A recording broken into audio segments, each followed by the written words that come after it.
Good morning, all of you. Welcome to the USI live operative workshop. And thanks to Dr. Yuraja for organizing this on a Sunday also.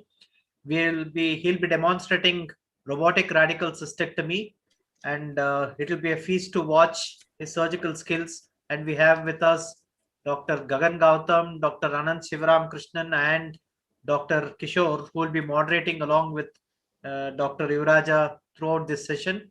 And over to Dr. Mallikarjun for his opening remarks, and then we hand it over to Dr. Yuraja.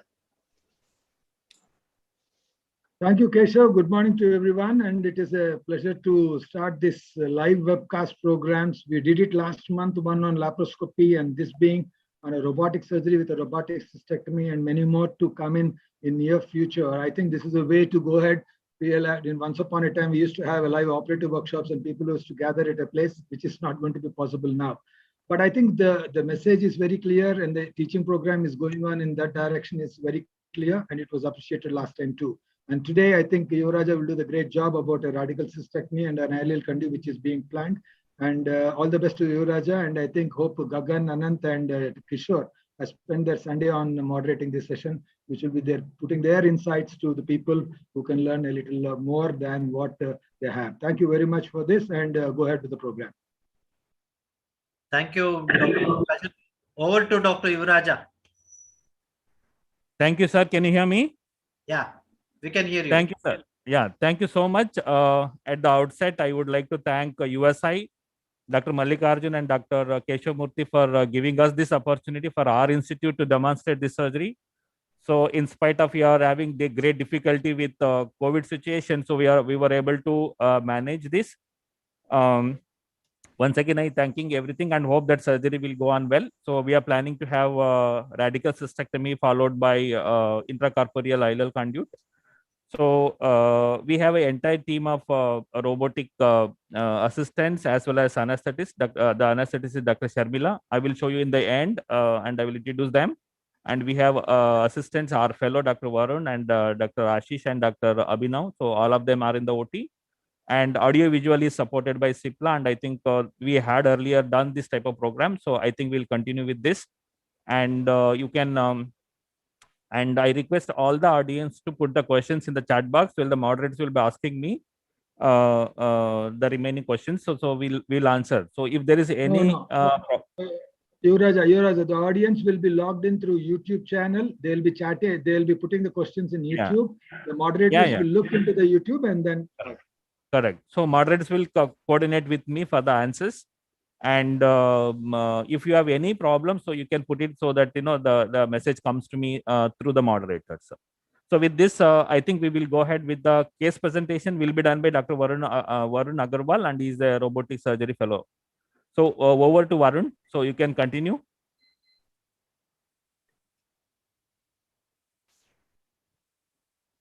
Good morning, everyone. Today's patient is a 62-year-old male who presented to us with hematuria for 2 months, which was painless and associated with clots. He had a history of urinary incontinence since 2014 when he underwent TURP. He has had a history of open appendicectomy many years ago. He is a known hypertensive who is on treatment. On examination, his ECOG status is 0. The per abdomen is soft with a scar in the right iliac fossa. His hemoglobin is 14 with a creatinine of 0.88 and a creatinine clearance of 93 ml per minute. We did an ultrasound of the abdomen, which showed asymmetric nodular thickening of the left lateral wall of bladder of size 3.8 centimeters. There was a diverticulum with thickened walls of size 2.7 into 2.2 centimeters. CT urography showed several polypodal frond-like lesions in the left lateral wall of sizes 2.3, 1.6, and 1.5 centimeters, which coalesced with each other. There's also a diverticulum from the left lateral wall, which is filled with tumor of size 2.5 centimeters. There's full thickness involvement of the mucosa and no lymphadenopathy. The PET CT shows an FDG-avid polypodal mass in the left lateral wall of size 8 centimeters with SUV max of 21.9. The mass infiltrates left orifice and the diverticula arising from the left lateral wall. There is no evidence of any metastasis. On cystoscopy, his entire left lateral wall was filled with a broad-based papillary tumor. There was a wide mouth diverticulum which was filled with tumor. Also seen was a patulous external sphincter area. A TUR biopsy was done, complete resection was not performed. The histopath was suggestive of high-grade urothelial carcinoma. So the diagnosis of our patient is high-grade TCC of bladder, which is non-metastatic. He was counseled and given all options, that is neoadjuvant chemotherapy followed by surgery, or surgery followed by adjuvant chemo, ileal conduit or neobladder. He was also given options of open laparoscopic and robotic approach. However, the patient opted for robotic radical cystectomy with intracorporeal ileal conduit followed by adjuvant treatment. These are the port placements for today. The 4 ports of 8 mm each are the robotic ports, and the 2 12 mm ports are marked in red. Thank you so much. So, thank you, Varun. One of you, either Kishore or anybody, so you have to acknowledge, because I'll be unable to know whether you'll be really hearing to the, you could hear the entire history. Yes, it was quite clear, Dr. Yuvraj. It's quite clear. Okay, thank you. So I will go ahead. Sure. Yes, please. Okay. Okay. So to give the view, what we did was till now was that we just put a port. We saw a lot of additions because of earlier surgery, appendicectomy. So the lot of you could see this. The entire ileum was stuck here, so we could release this, and also on the left side, the sigmoid was stuck in this area. So just to not to waste little time, so we tried doing lymph node dissection, but we could complete only the external iliac part. So still obturator and the common iliac part on the left side is remaining. That we will do. So now my plan is that first we'll go ahead with a cystectomy, followed by bilateral lymph node dissection, and then ileal conduit. So this is the order in which we'll be planning. So he has this thick, sigmoid. So let us see how it goes.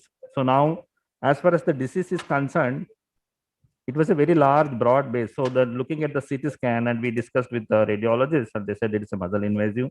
And in addition to that, he has a mass in the diverticulum. So now the decision is quite straightforward. So although we gave the history, the option of undergoing chemotherapy followed by this thing, but we had given chemotherapy for a patient with diverticulum. So because of the diverticulum issue, the patient had a lot of urinary infection because of the stagnation of the urine. So that's the reason we thought that. So that is also a good option. So now the first step, what I do is that I go and try to get the plane between the bladder and the rectum.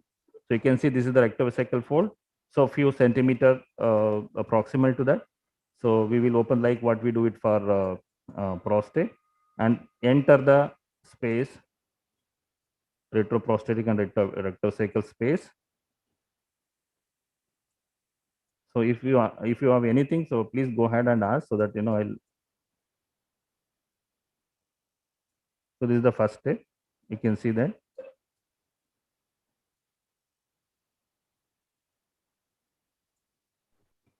Yeah. So I enter the space now.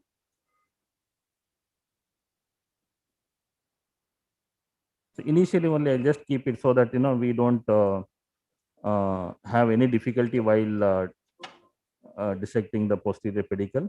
You can see that. Yeah, Abhinav, you just come here and suck. Yeah, correct. Keep it like that. Perfect. Okay. So now you can see that I'm going behind the seminal cycle and this thing. So the rectum is down. So, Yuvraj, for the benefit of the audience, can you explain your port placement as well? So port placement we show. So my port placement is that so we use forearm, and on the right side I put my the progress port, but we'd use cardiac. So this is the cardiac forceps. So that I usually put right side. On the left side I have only the fenestrated bipolar, and right side in the number 3 port we have scissors, monopolar scissors. So only these 3 instruments. Some people put this on the left side. It doesn't matter. So I am used to this because I usually manipulate intestine by holding this forceps and this one. So that is the reason I want 2 instruments on 2 sides. That is the reason I started doing this. So, and then we have one assistant port between 3 and 4 on the right side. That is a air seal port. We use air seal for the surgeries. And then on the left side for the assisting suction as well as for the stapling, we have 12 mm port. I will show you, just hold on. So once I come out of this. So, and I think the outside camera can show the port, but it's difficult to show, I think. Abhinav, can you show the port from outside? Yeah. Yeah, port placement, can you show out from outside? Just ask the cameraman to go there. We'll try to show from outside view also. So now I am just going and like what we do it in prostate.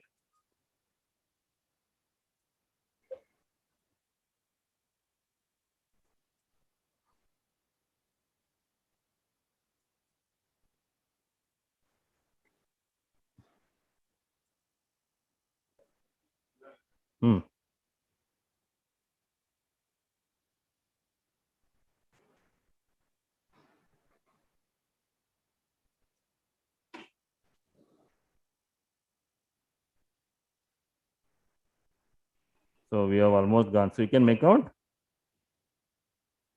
Yeah.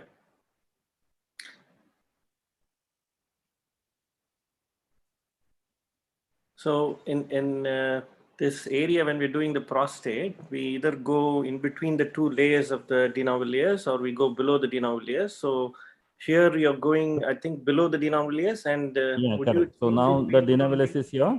So Yeah. in prostate, so we try to save it. So here I think there is one layer here, but here it was, it was not exactly uniform. In certain areas you could see the de novo layers here, and now this is the fat. So this patient doesn't have much fat. So now this is the wall of the rectum, right? Yeah. So this is enough. So there is no, here because the patient has got disease on the left side, should be a little bit careful on the left side. And so that's what we do it. That is the first step.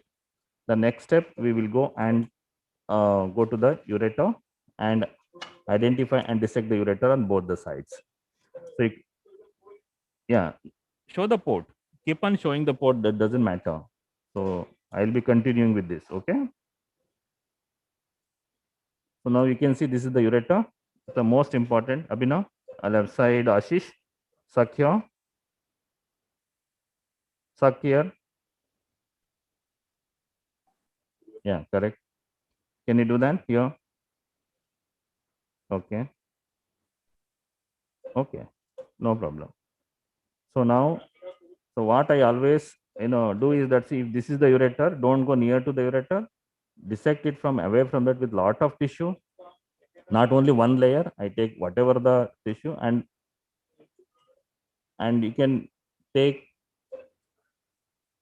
periureteral tissue. So you can see that, and try to use minimum cautery. But although it is not possible because a lot of oozers will be there, but we try to do that as far as possible. And if it is away from the ureter, it doesn't matter. So, Dr. Yuvraj, this is Gagan. Fantastic show so far. I wanted to ask you that, can you hear me, sir? Yeah, go ahead. Yeah, right. I wanted to ask you about the steps that you are following now. Is there a difference in first doing the posterior dissection, separating the bladder and the prostate from the rectum, and then going to the ureters, or first going to the ureters and bringing them all the way down? Do you find that there is any difference in the two, and one is better than the other? There is no major difference. Generally we are used to that posterior dissection, and anyhow we are going to do the posterior dissection later on. So in one case we had a difficulty because of lot of disease. So for me the rectum has to be safe. So that is the reason I always go a little bit posteriorly and dissect. There is no difference. You can do either way. It is just you are comfortable. That's all. There is no scientific basis that you have to do this first. So yeah. It's Kishore here. How often your patients get a neoadjuvant therapy? Like, is it common that you give for every case or once in a while? So no. So we give option for everyone. So almost around 30 to 40% of the patients undergo. So the patients who are not suitable, we don't give. Like creatinine clearance less, then we straight away go for surgery. And any other issue. Otherwise, almost 30 to 40% undergo chemotherapy, and then followed by surgery. But if there is a complete response, still you will go ahead with cystectomy, no?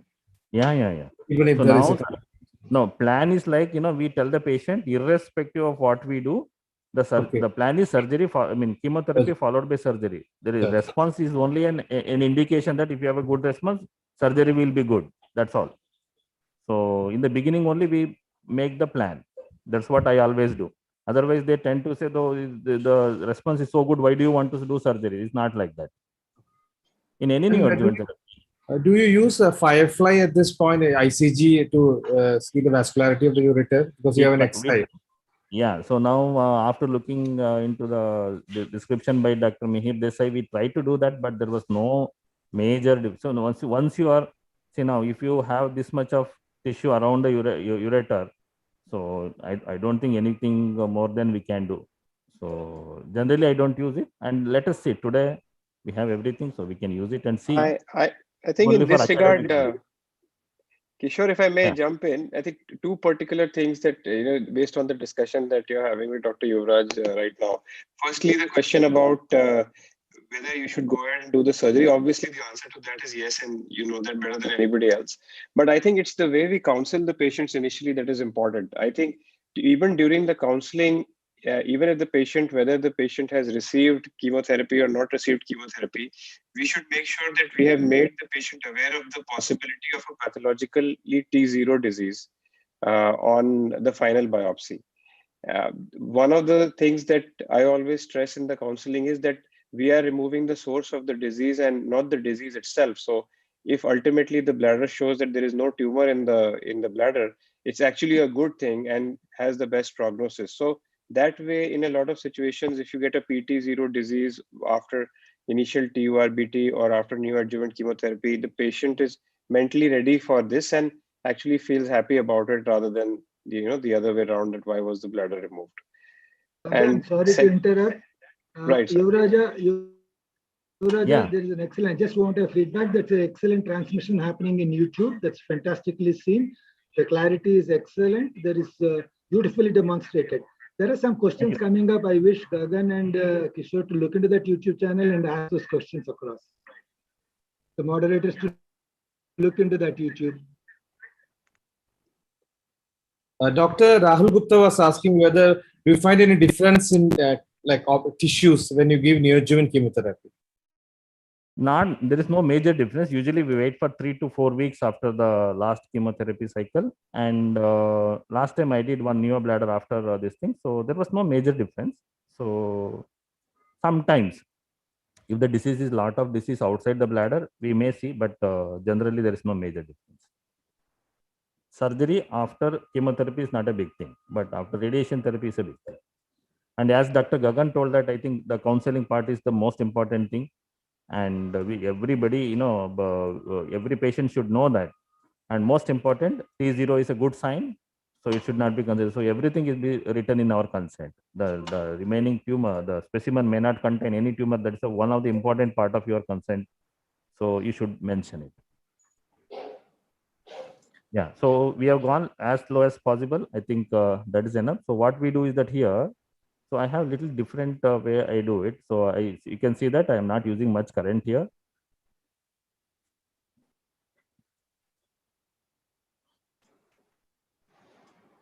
So this is enough. So tumor being in the left side. So I don't want to go a little further than this. Right, Gagan? Yeah. Come, Abhinav. That looks good. That looks good. Now this is the peritoneal flap. Because he is going to apply clip, it may come in the way. So I'm just cutting it. Anyway, we are going to cut it. This is the medial peritoneal flap. Yeah, Abhinav. So he's going to put this clip here. So generally we take golden clip. Go down, go down, go down. Yeah. Yeah. So now after that, what I do, I cut the ureter. I don't put anything onto the proximal one. I keep it open. And then you can see that if anytime you want to send the frozen, so generally we don't send the frozen unless we have a doubt. So now you can see, you can take the frozen. So this clip, why you have to apply clip distally, what I feel is that, so we have to follow this. We have to always, the dissection is posterior to the ureter. So in certain occasions, so we sometimes what we go anterior and then we lose the plane. That is the reason I keep this as for me as a landmark. So that the right side, left side dissection is done. and we will move on to the right side. Camera on the left eye is little bit this thing. So yeah, clean the camera.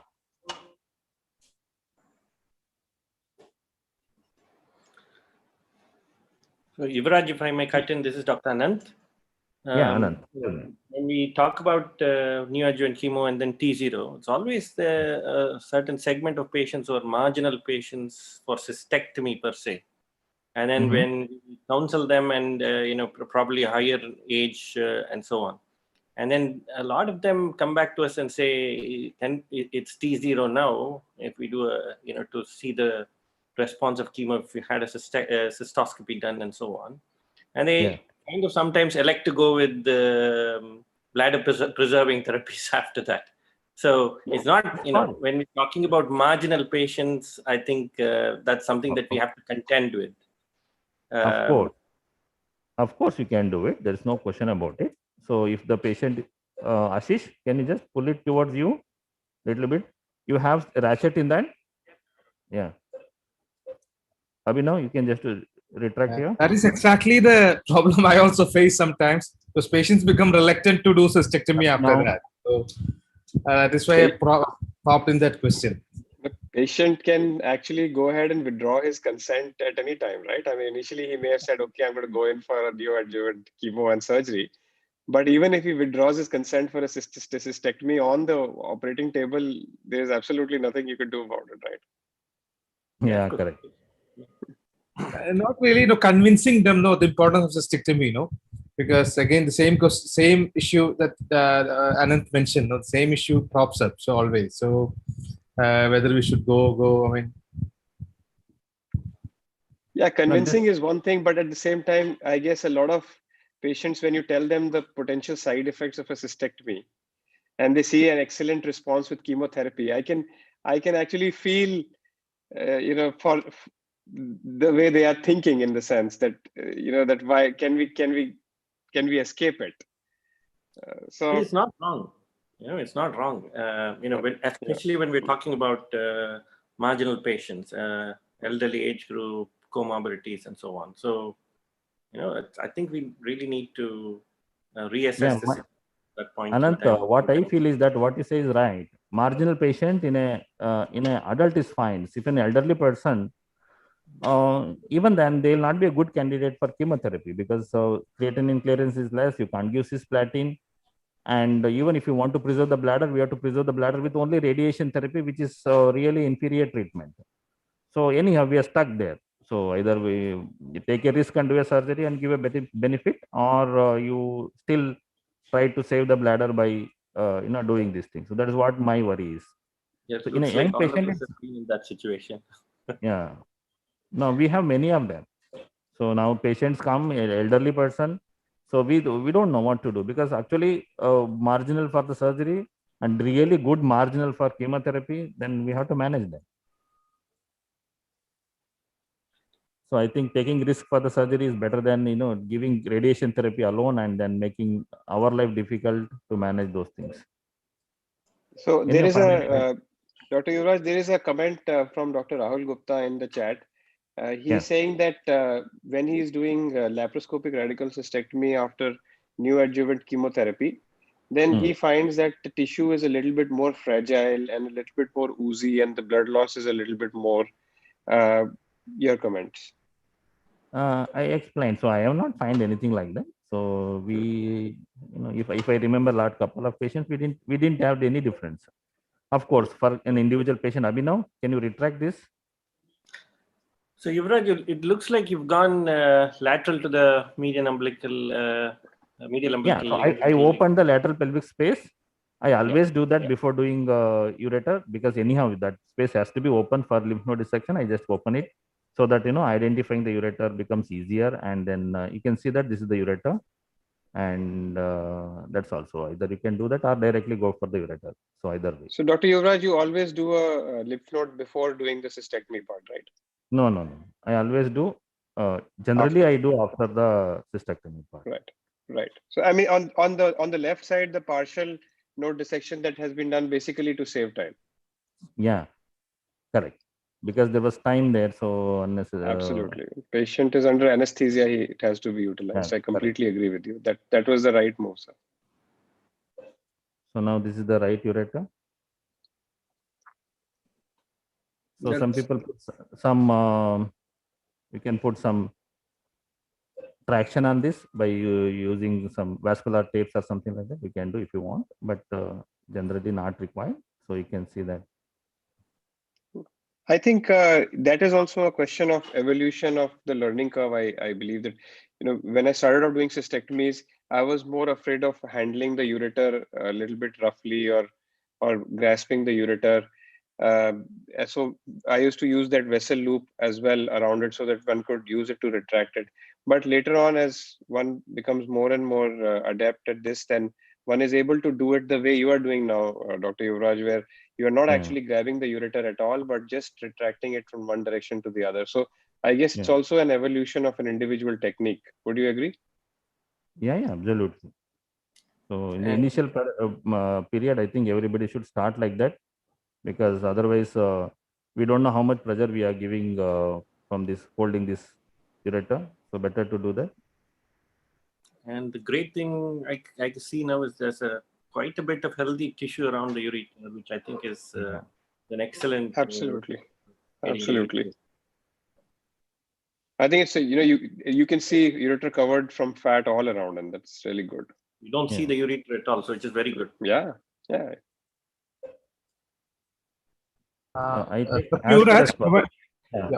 Why do you prefer to leave the ureter open nowadays? I mean, I think previously you used to clip the ureter, no? And previously I used to do that, but long back I changed it. I don't know. So whenever I used to do that, we went and then read about the acute ureteric obstruction bilateral, what physiological changes, and this patient had a little bit delay in the recovery of the intestine, bowel movement.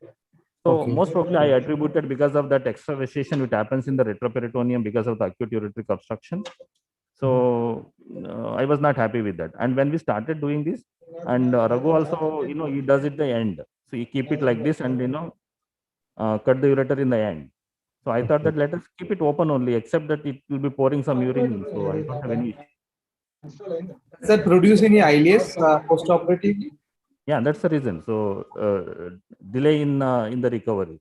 No, opening the urine going into the peritoneal cavity, does that produce? No. Because it is, I didn't have like that. In Gagan and Anant, you do the same way or just close, just clip the ureter? So I would probably, what I would do is that I would wait to divide the ureters till the pedicles of the bladder are done.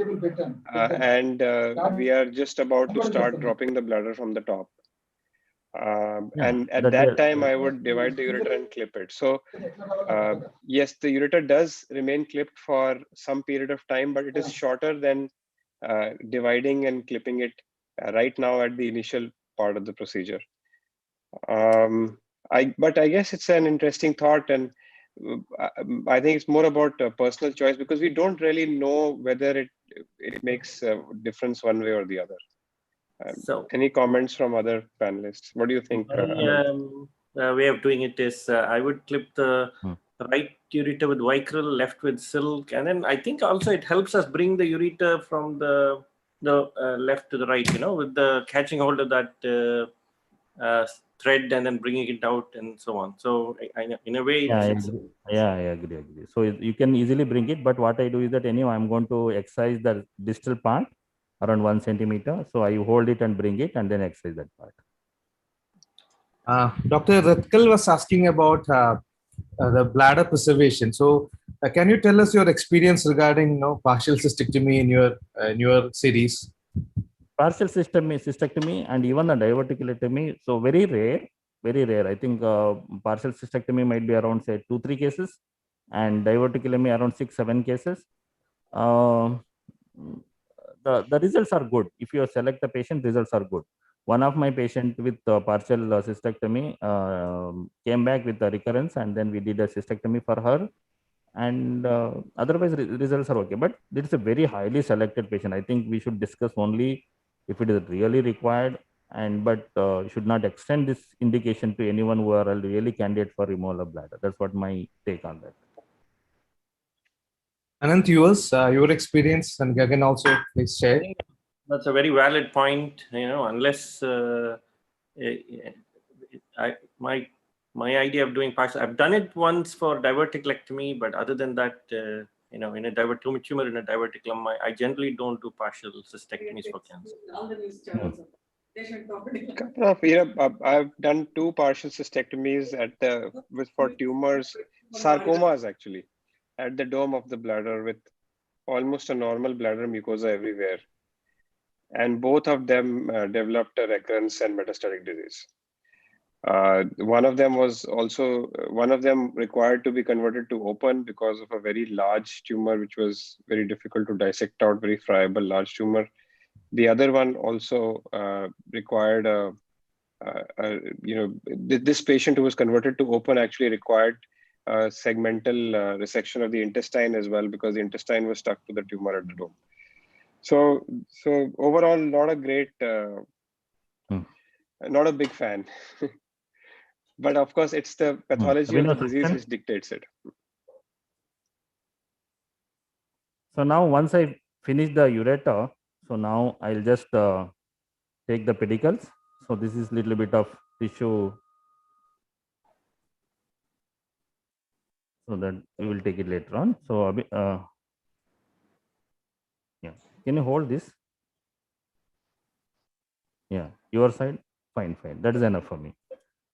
Abhinav, suction. Yeah, okay.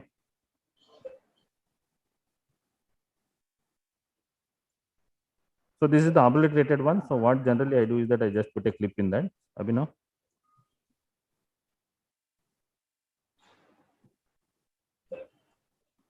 So you can cut it by using any energy source, but generally, Abhinav, clip.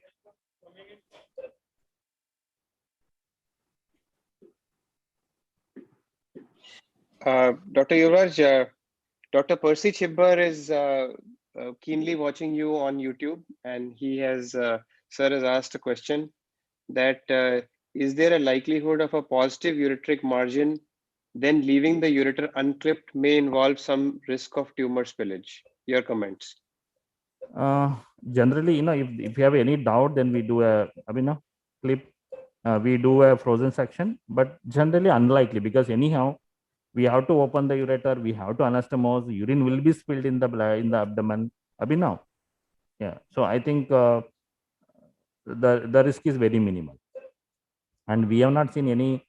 We have seen in peritoneal mets only in one patient where the patient had a lot of lymph node disease, and while doing the dissection, so we had naturally the lymph node dissection. During lymph node dissection, the lymph node got open up, and then so this is the only patient which I remember. Otherwise, generally we don't get like that. So theoretically, what sir says is right, but practically, I think it may not happen, because we have to open. Yuvraj and other panelists, now what is the status of the frozen section? Do you do it like every case or once in a while and the ureteric end? Yeah, once if I have any doubt, then only I'll do it. Kicho, niche rakho. Otherwise, Abhinav, pencil. Yeah, so generally we don't do it. If I have any doubt, large mass sitting or there is a hydronephrosis, then we'll do it. So in select patients, not routinely. Yeah. Gagan and Anant, your practice? Similar in my case. I would started off doing frozen sections for everybody, but last couple of years, yeah, very rare. I still do frozen sections for most of the patients, and sometimes you get into a situation where the frozen comes back as dysplasia in the distal end. You're a bit stuck as to whether you want to resect more, and if there's dysplasia even at the up, but more often than not, it's, I think, for our own comfort zone we send it. But it's in all the cystectomies I've done, it's probably one case that's come back as where we had to resect it further up the ureter. So I think it's reasonable approach that Dr. Yuvraj is doing.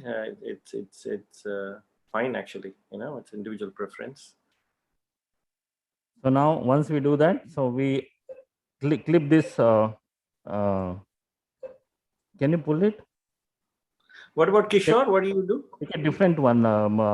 Shish, if I it's do not holding. routinely frozen section. Your side. Again, sometimes you can get this ambiguous reports, as you said, dysplasia kind of thing.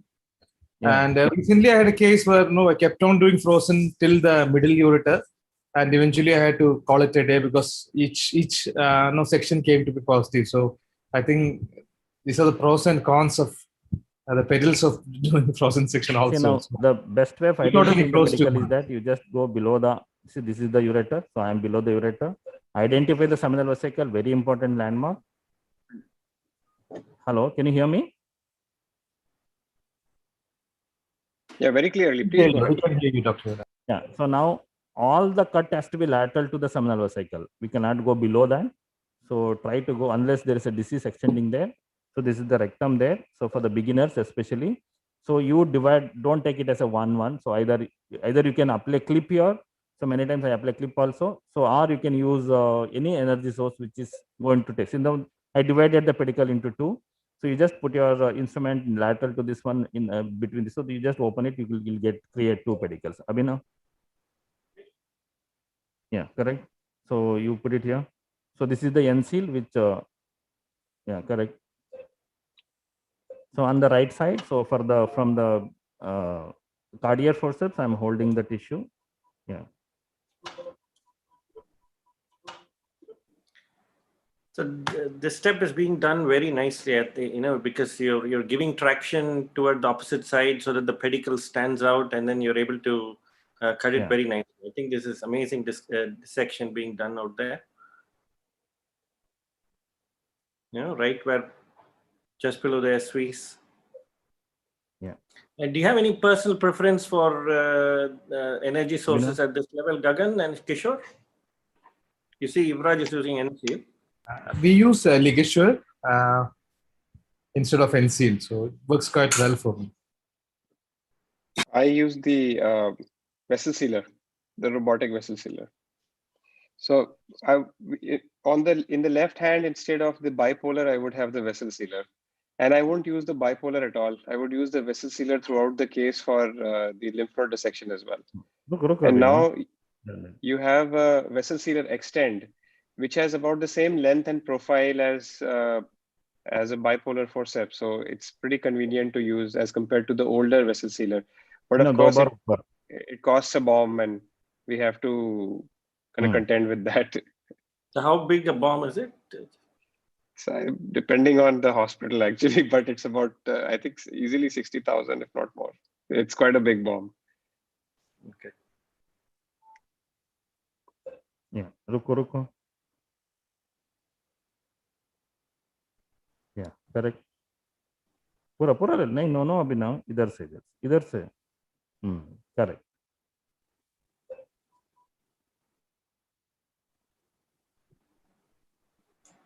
Yeah, three times, don't cut it.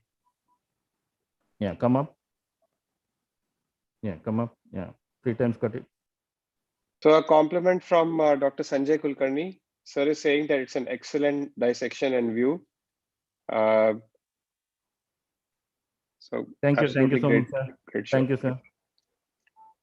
And Dr. Vijay is asking, are you using 2 patient side assistants or 1 assistant?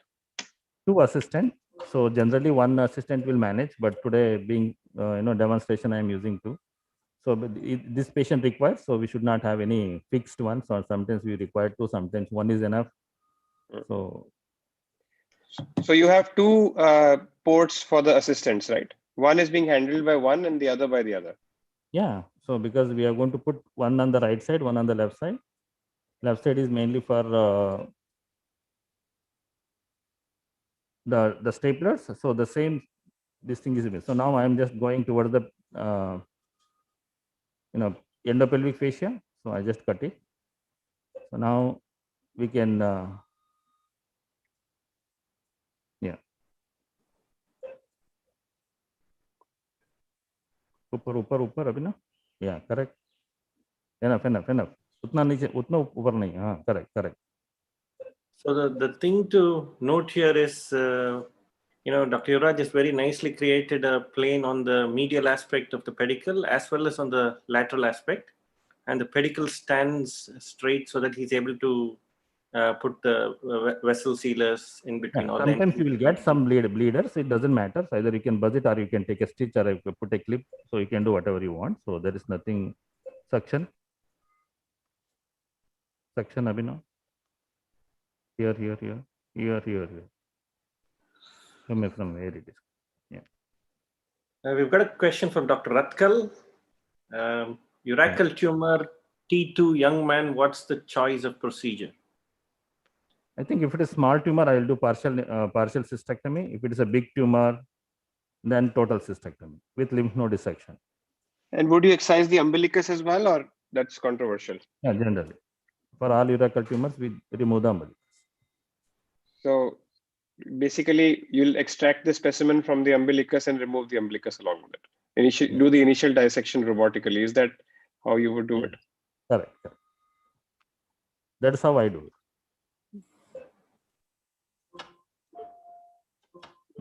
Abhinav? Dr. Yuvraj, how often you do a nerve sparing, and what are your results of nerve sparing with the cystectomy? Nerve sparing, we have done almost 5-6 patients, that's all. A bilateral, unilateral, another 5-6 patients. But Abhinav, be careful. Yeah, don't take it completely, because now we are going towards the prosthetic base. The rectum will come up. Yeah. So here you can use clips also. Sometimes I use clip. Here the pedicle is very prominent, so I can use this. And nerve sparing, fine. So young patients, we do it. The criteria is that that side the tumor should not be there. If there is a tumor on that side, I will not do muscle invasive tumor. So that's a very nice point Dr. Yuvraj just made a minute ago. He said, don't catch the entire pedicle because the rectum ascends up as you go towards the prostate.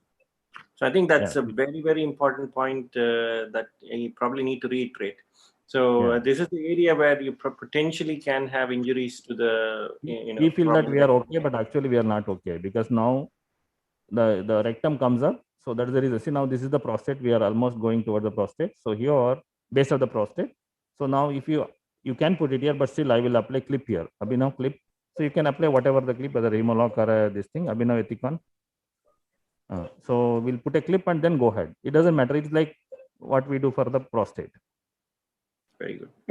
A great point that Dr. Yuvraj is making here is that he's actually using the fourth arm to lift up the bladder very nicely to create this space between the prostate and the rectum. So sometimes we forget the use of the fourth arm. You have to keep on adjusting the traction of the fourth arm as you keep on descending caudally and using it to elevate the bladder and the prostate. Yeah. So now we can easily make out. So this is the pedicle. Easily, this is the prostatic pedicle. Abhinav. So Abhinav is a great strength for me. Yeah. Abhinav is equal to 10 assistants. You can probably send about 9 of them left, right, and center. Yeah. So the right side pedicle is done. Okay. So now we need not go beyond that. Once we drop down the bladder, when we go to the lateral dissection, we can do that. So now we will go to the left side. So left side, we have already taken the ureter. Abhinav, can you clean the camera? Yeah. So the video is good. Gagan? Video it's is very good. It's very good. Just the camera needs to be cleaned a little bit. That's all. Yeah, surgery is very good. It's going well. So what is your choice? Of doing what is the technique? Do you do ureters first right away, Gagan? Right. So I would start with dissection of the ureters first, bring them down till the posterior part, then go ahead and proceed with the posterior dissection. But like you said, sir, I don't think it really makes too much of a difference. And I really liked the way that you did the posterior dissection. And then when you went down with the ureters, you clearly knew where to kind of join the peritoneal incisions, and it looked really good. But I guess it's just a question of something that you keep on doing again and again. Yeah. Any questions from the chat box? So we've got the last question is by Rahul Gupta. He says, is there any role for partial cystectomy in today's era? So I think we have discussed a lot about this partial cystectomy. Very, very highly select patients, and I choose say very small tumor, solid tumor invading the muzzle, away from the ureteric orifice, no carcinoma in situ anywhere else. Random biopsy is negative, and patients is agreeing for partial cystectomy. So sometimes we give chemotherapy for these patients post surgery, and always associated with lymph node dissection. Any role of combining radiation therapy with partial cystectomy, sir? I have not done it, but technically you can do that. There is there is no problem in that. Abhinav, clip.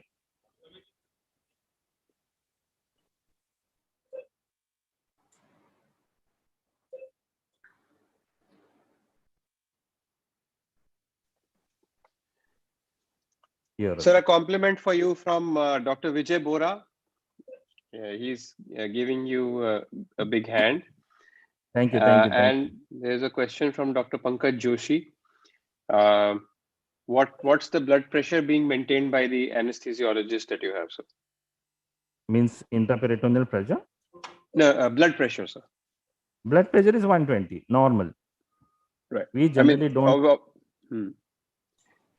Obviously, there's no need to lower the blood pressure, or as an extension of the extension of that question, I would like to ask you the policy with regards to fluid transfusion in cystectomies in this situation when the patient is head down.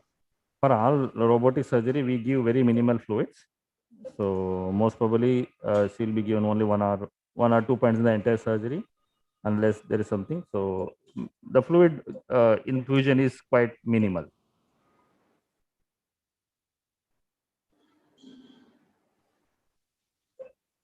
So you can see that. So now we are going towards the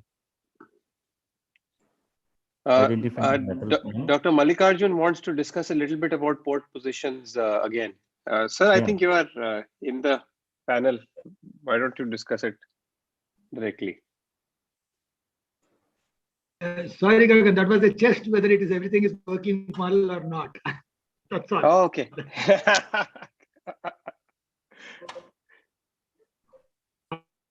So now I was checking my moderators whether they're looking into it or not. I hope we'll get good marks, sir, now. We discussed a bit about port placement initially, sir. So now we can see I that. think as an extension, we did discuss port positions for the XI, but for those who have the S system, Anant, I think you have the S. Oh, no, you have the XI, right? No, I have the SI. So SI, right. Yes. So maybe you can tell us a little bit about port position variations in the XI and the SI.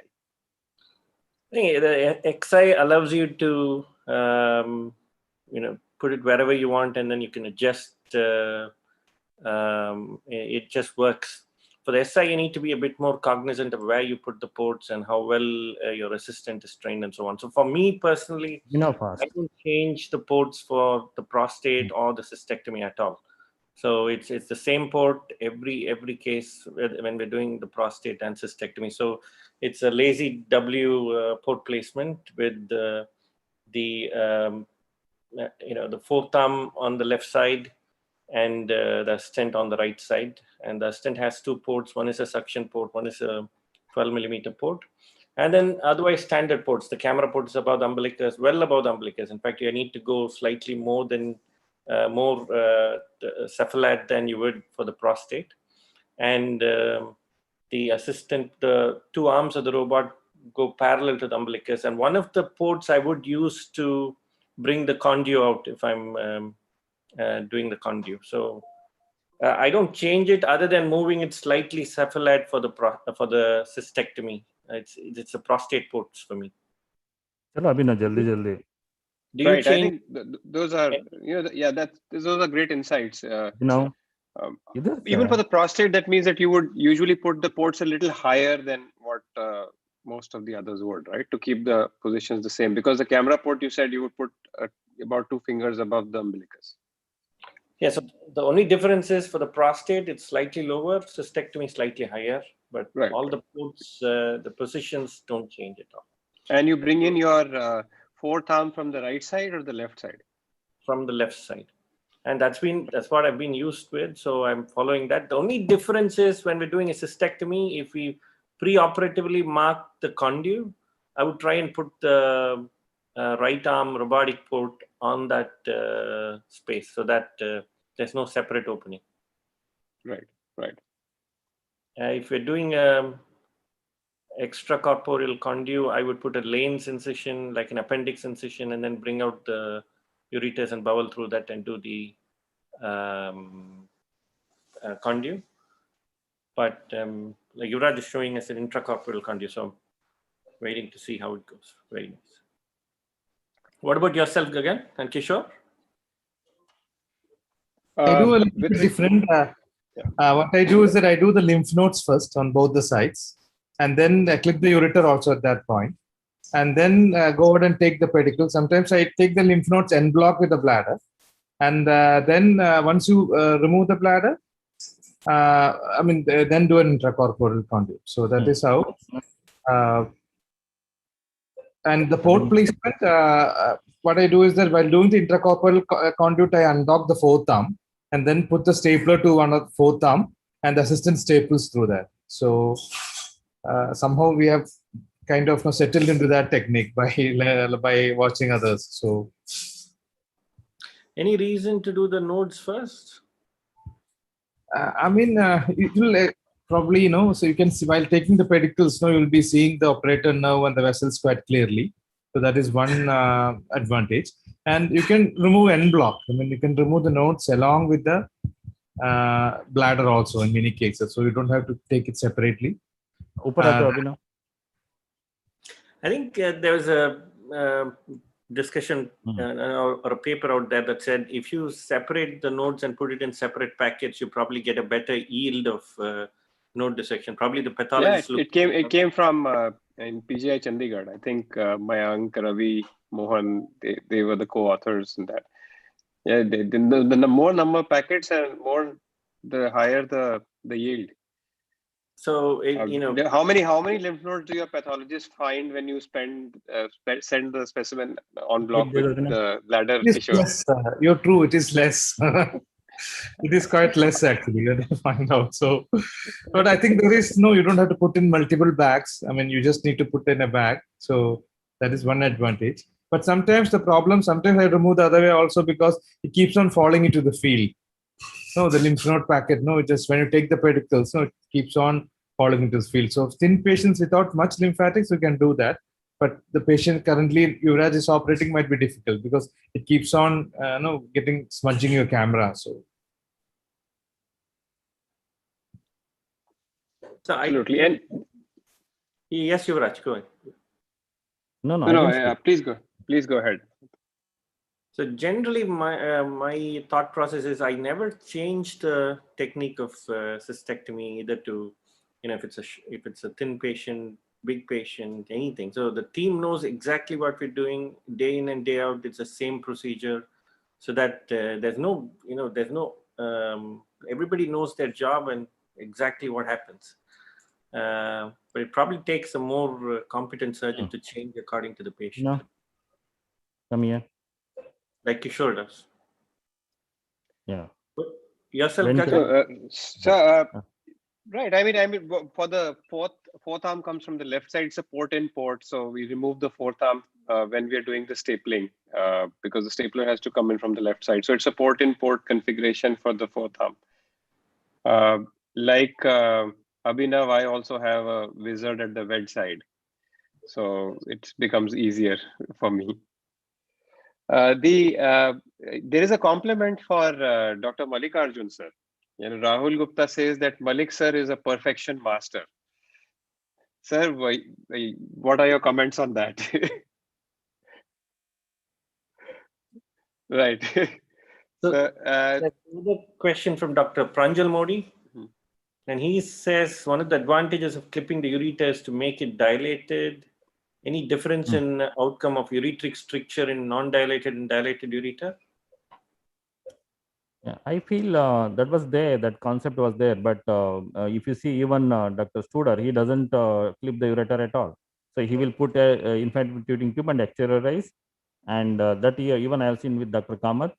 So I think that is a theory. Within 1 hour, we cannot dilate the ureter that much so that it won't cause anything. So I feel it's fine. So we should know how to say in transplant we don't put any clip. I think so. Do we put any clip on the ureter? No. So we keep it like that only till we complete it. So technically, it may not have that much of advantage. So another question, that in locally advanced disease, when would you consider surgery following neoadjuvant chemotherapy? Would you consider it after 3 cycles? Would you look at the response? Would you give additional cycles after that? What is the cutoff for you? Or is that a medical oncologist's take in this regard? No. So what we do it together. So what our protocol is that to give 4 cycles of Gemsite cisplatin, and at the end of 2 cycles, we assess by doing a CT scan. If the assess is good, then we go. The response is good, then we will go ahead with Abhinav clip. So then we will go ahead with another 2 cycle. If the response is not good, then we convert it to surgery. So that is the standard protocol what we follow. Abhinav. Now, if a patient is not eligible for cisplatin, would you be comfortable doing neoadjuvant with carboplatin and gemcitabine? No, guidelines says that if the cisplatin ineligible, so we have to do surgery. Niche, Abhinav. And then go ahead with the surgery, and then there is no value of giving carboplatin. So it clearly says that if the creatinine clearance is less than, I think, I don't remember, I think 50 or something, 40, less than 40. So then we have to go for surgery. That's a candidate for surgery. So now this is the prostate, you can see that. So now we have learned in that area. So this is enough for us. So we have completed the pedicle on both sides. So now we will drop down the bladder. So now, Abhinav, show me the umbilicus. So we'll go up to the umbilicus. We don't reject the umbilicus. Yeah, okay, fine.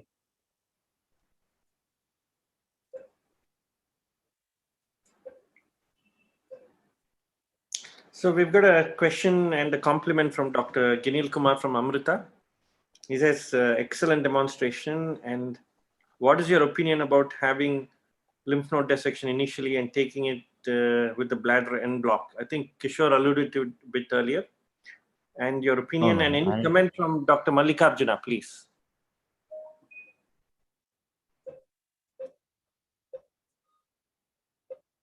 Yuvraj, your opinion on en bloc? En bloc, I don't do that. So we take en bloc lymph node. So we take out the entire pelvic node in one this thing, except the common iliac and the pre-cervical node, which we separate it because they are all in a separate area. We don't do piecemeal dissection there. But as far as along with the bladder, so no, I don't. So it will be difficult because technically we never used to do that even in open surgery. I don't know. Anybody does like that? I'm just asking. Kishore? In some of the patients, as I said, no, because if it's a bulky lymph node, it keeps on falling and it will impede your cystectomy portion. But if it's a thin patient with not much lymphatics, it's quite possible to do. So you take along with the bladder? Along with the bladder, yeah. Oh, okay. What is the idea? What is the rationale taking along with the bladder? There's no rational, but I think it's technically easy. I mean, you just come from one side of the lymphatics and then take the obliterator umbilical and push all the lymphatics along with the bladder, hold with the fourth arm. And then do the pedicle on that side and then just do the other side. Okay. Yeah. But I don't think it confers any oncological benefit as such. I don't think. So, but once you remove the specimen, then you dissect the lymph node out, right? No, just give it en bloc. I mean, to the pathologist. So that's where the numbers might be less. Lymph node numbers counted might be less in those cases. So it is probably true.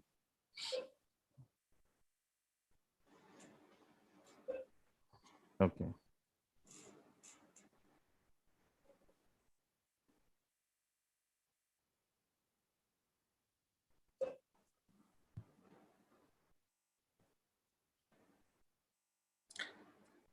So we're not able to see the video. I'm able. Yeah, let's spin. Yeah, I think they are looking into that. Yeah, good. Can you hear me? Yes, yes, all good now. Okay. So video you are not seeing right now? Yes, we can see now. It's good. Okay, fine. I think we'll have to put the spotlight on this, because on YouTube, we are not seeing only. Yeah, now it's. I think now it's okay. Now it's fine.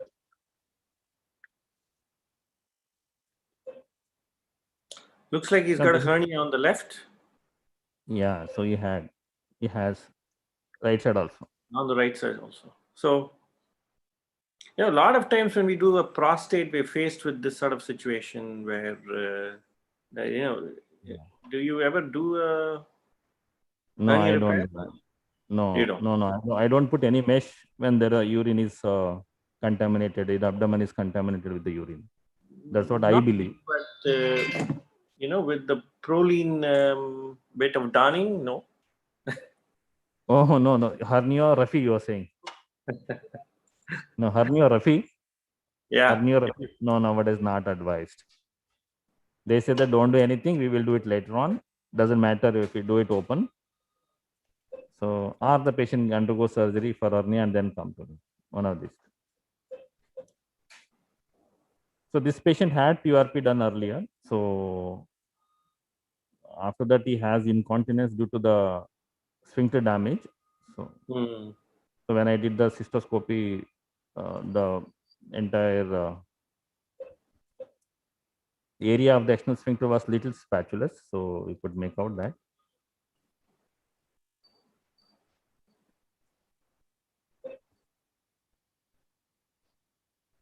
So straight away rules out neobladder for him. Yeah, still no, neobladder is not a good indication, and in that situation, because we don't know how these people are going to behave. Although it's a low. What is the age of this gentleman again, Dr. Yuvraj? 64, I think. 64, 65? What is your, do you have an age cutoff or a comorbidity cutoff for neobladder?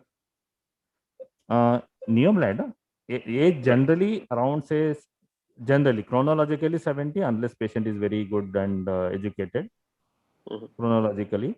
And comorbidity, if the, that is very difficult to say, but at least it should be equal 1.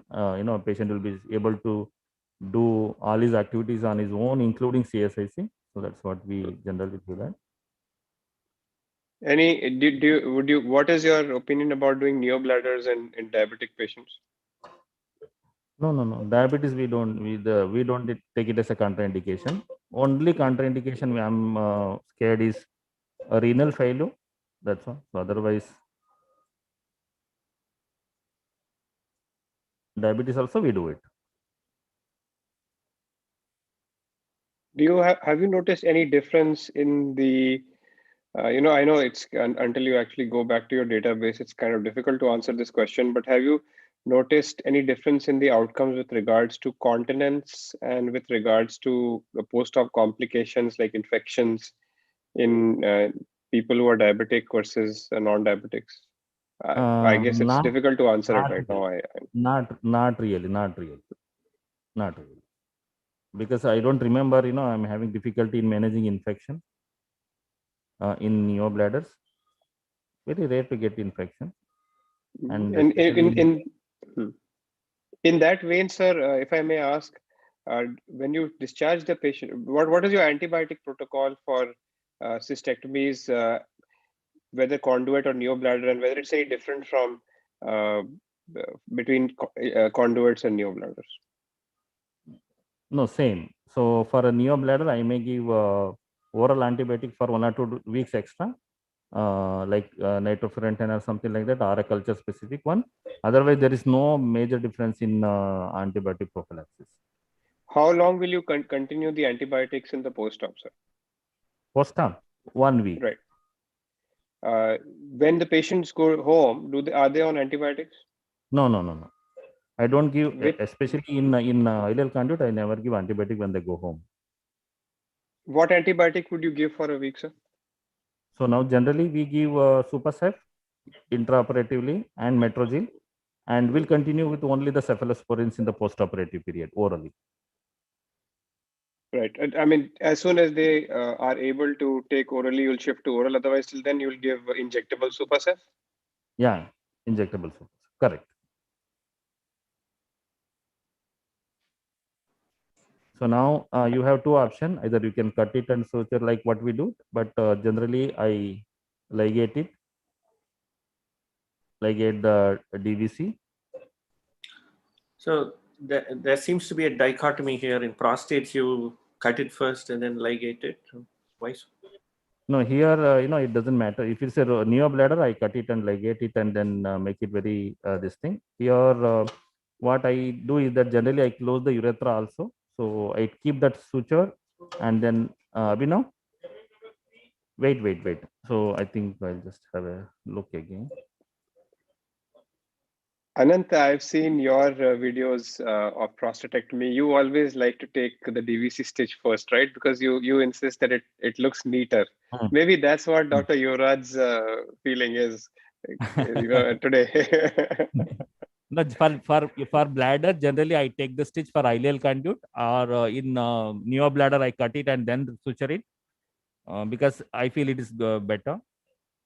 Here I am going to close the urethra. I use the same suture to close the urethra. Abhinav, clean the camera also.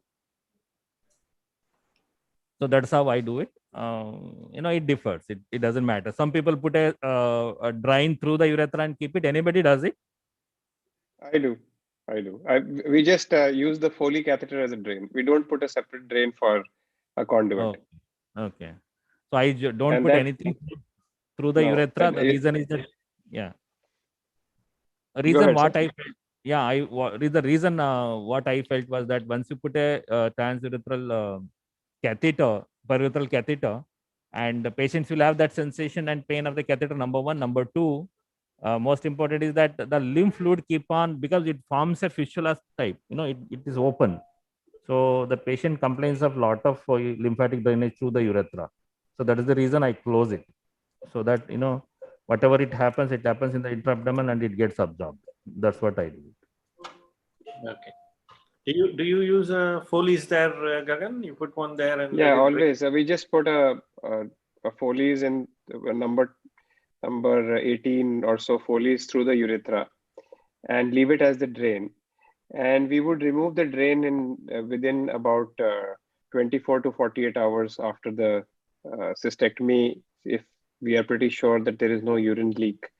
And if the output is reasonable, by reasonable, I mean, say less than 200 ml or so.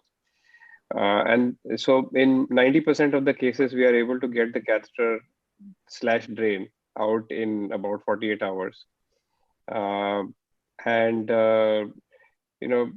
feel that, I haven't really heard people complaining a lot about catheter sensation as such, because I think the catheter sensation is more to do with the bladder and the irritation of the balloon and the bladder spasms, which are caused by the balloon of the catheter. So that's not really something that I've seen. But yes, as Dr. Yuvraj sir has said, that for a couple of days, these patients may have discharge per urethra, but it's not really too much. It's not really very significant. Invariably, loop of intestine or something will fall down and close the urethra on its own after a couple of days, and the discharge will stop. You're probably much braver than I am. I use a Foley's catheter and an abdominal drain and take it out only when it comes down to less than 100. So it could take a week, but it still stays till the drain comes out, or the drain reduces. And if it's more than usual, we do a drain creatinine. Or another simple thing that I found is give the patient some pyridium. And then if there's a big difference in color, then you're safe between the urine and the drain. If not, kind of you're That's a nice home test. Yeah, it's a simple test. You can get it done. But ideally, the thing to do would be to do a drain creatinine. Yeah, absolutely. And small interruption. I just want to convey a chat with Dr. Venugopal, who has said that I wish I had the same vision during my time when doing RC. The discussion is so clear, and the moderators and Yuvaraja need all the praise. So it was a compliment for all of you and Yuvaraja for demonstrating a fantastic. Thank you, sir. Thank you so much, Venugopal, from Dr. P. Venugopal. Thank you so much, sir. Thank you from all of us. Yeah. Chalo, scissors. Yeah. Rahul is asking that Dr. Yuvraj sir is using only energy source and not clips or staplers. Any comments of experts on that or probability of post-op problems like hemorrhage, etc. in the recovery period? Kishore, you want to take that? I think we also do ligation, so we haven't had any cases of post-operative hemorrhage. I mean, probably the likelihood of having hemorrhage is from the mesenteric end of other place, not from cystectomy bed. So one thing you have to be careful about is the mesenteric edge, because reactionary bleed can happen, but not from the cystectomy bed. So I think energy sources are quite safe.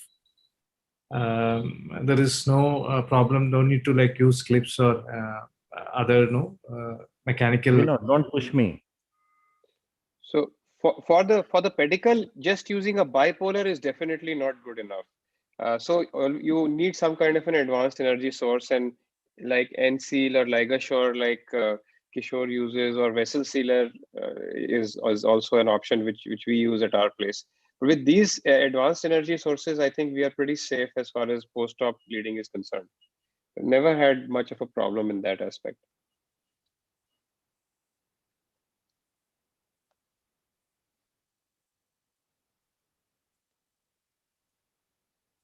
Right. This is a question for Dr. Yuvraj from Dr. Uday Pratap Singh. That what is the indication of making?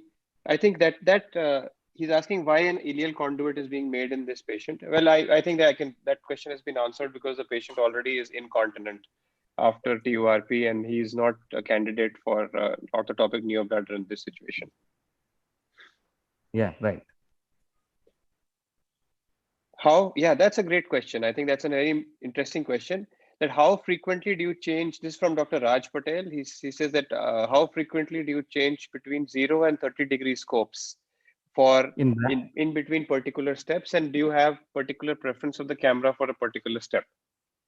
So all the cystectomy part will be done by 0, and the lymph node and the ileal conduit will be done by 30 degree.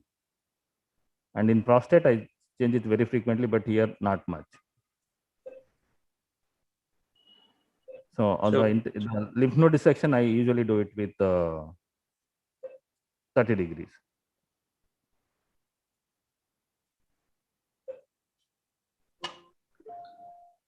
So I would, because I use the SI, I would use 30 degree down for you doing the ureteric part of it.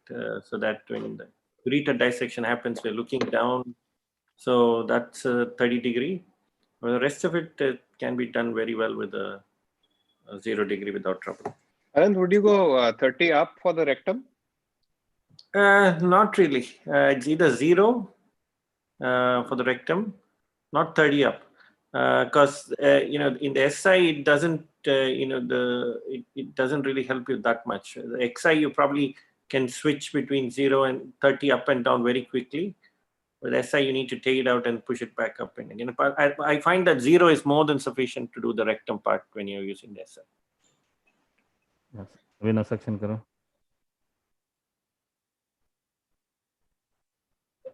So I just encircled the urethra. Catheter in under, Abhinav? We've got a question from Dr. Lakshman Prabhu. Yeah. What is the incidence of bleeding per urethra post-cath removal? Bleeding per urethra? Unlikely, unless... Yeah, I must say I have never had bleeding per urethra after catheter removal. Yeah, you may get a little bit of discharge now and then if you're using the catheter as a drain, but otherwise, no, nothing much.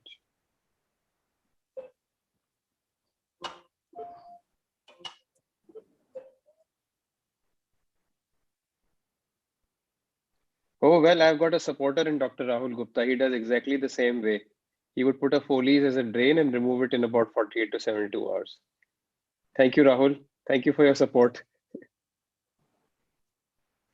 Yeah. Remove the catheter. So we'll try to clip this one. So sometimes it's bulky. It's very difficult to do that. So if the urethra opens up, then we suture it. Then, yeah. Okay, Dr. Sanjay Kulkarni said it's a great idea to put pyridium, but it's a very soft test, sir. Unless the leak is huge, you may not be able to differentiate, whether he's got a minimal urine leak or something like that. Then you may be in trouble. Ideally, I would do a drain fluid creatinine, right? Drain creatinine. But, I would urge all of you to try it once at least. Give pyridium and then check the drain and the urine. So it's always a good thing to do.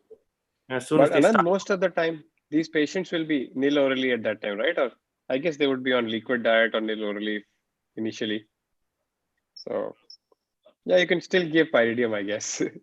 What about when do you remove the Ryle's tube? So, usual protocol is it comes out again within 24 hours after surgery. If you're worried about ILS or something like that, I tend to go a bit slow. If the patient's an elderly patient, always go a bit slow. Better to be safe than sorry. So unless the bowel sounds are heard very well, and then the passing gas or the Ryle's tube amount that drains comes down, then it stays still.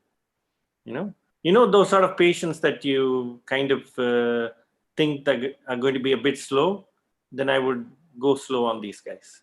Comorbidities, patients who had a little bit more bleeding than usual when we do a cystectomy. Always leave the Ryle's tube in and take it out when everything seems good, like bowel sounds are heard, Ryle's tube drainage is coming down, patient's comfortable in himself taking orally.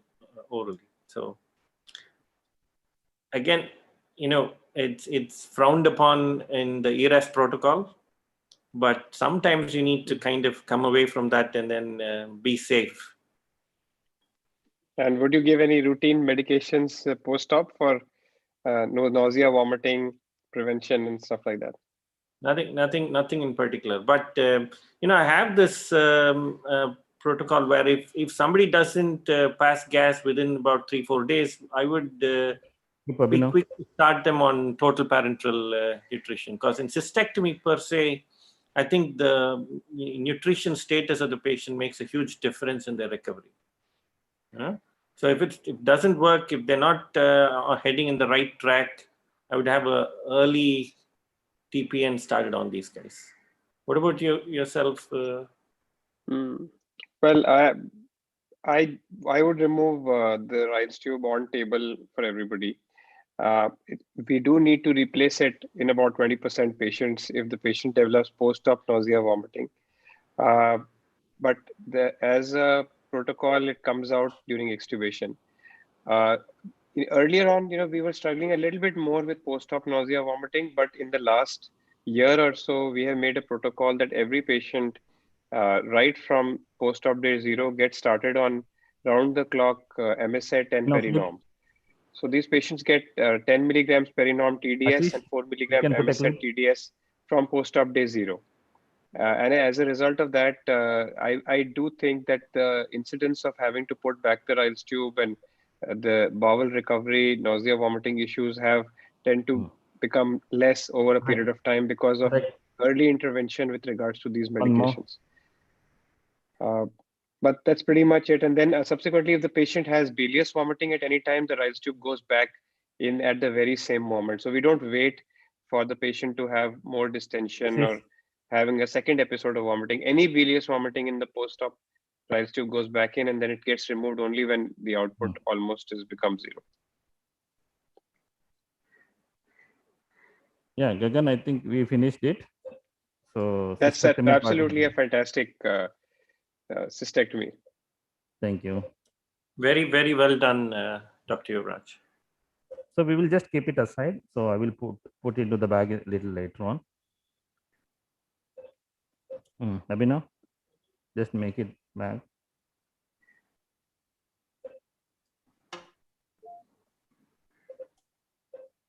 Dr. Saumish Sen Gupta is asking that, do you prescribe sodium bicarbonate in the post-op regularly after cystectomy, Dr. Yuvraj? Yeah, I give soda mint tablets. So for neobladders, we give 2 TDS. Here either 1 BD or 1 TDS. Would you So now follow you these can- patients with a bicarbonate level and then decide, or would this will go to everybody? No, I give it for everyone. So I think that's a Okay. good idea if you can see the bicarbonate, but that may not reflect it. That's what I. Now you are coming in my way of instruments. Remove it. Catheter system. So what I will do, have you had an experience with albumopam? Like, because in Western literature they are giving a lot to prevent ILS. No, have you had any any talks with your Western counterparts or Anand? Because in US it's widely used. Yep, I don't use it at all. I've seen that being used to prevent adhesions. Some of the centers that I visited have used it, but I have personally not used it at all. Any experience with that? I don't think it's available. It comes in the brand name of Entereg, but it's not available in India. And a few years back, I was trying to get it here, but it didn't work.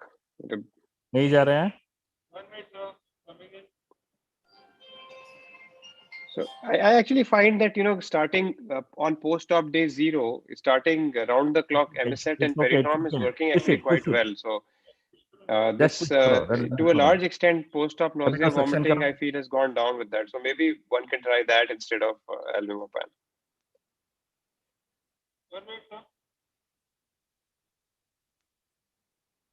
Yeah. Push करो, catheter नहीं चाहिए, अभिनव suction करो.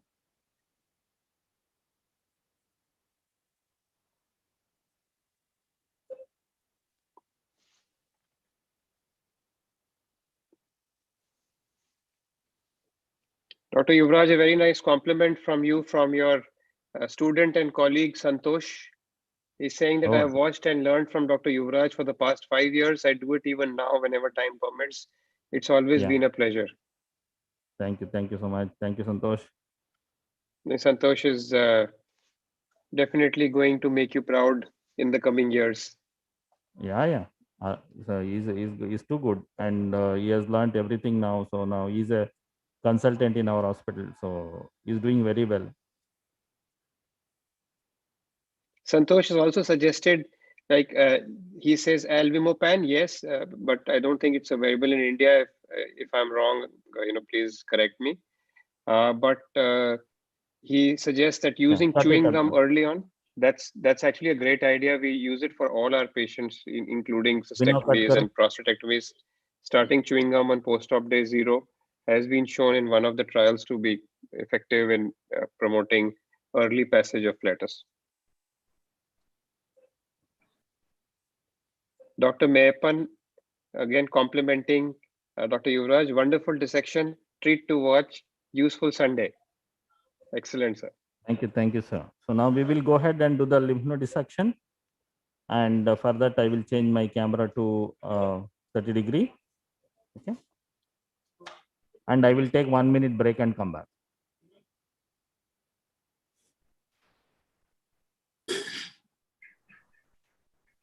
Gagan, what's your take on epidural for cystectomy? We won't use an epidural if we are doing an intracorporeal diversion. I don't think that the pain in the post-op period is significant enough to warrant it. So we use. What about you, Kishore? No, neither me. I don't use repeatedly. The only thing I use chewing gum. The next day I keep the Riles 2 for a day. Like next day morning we remove it. I mean, basically you almost follow your protocol, the drain, the fourth arm. So I think.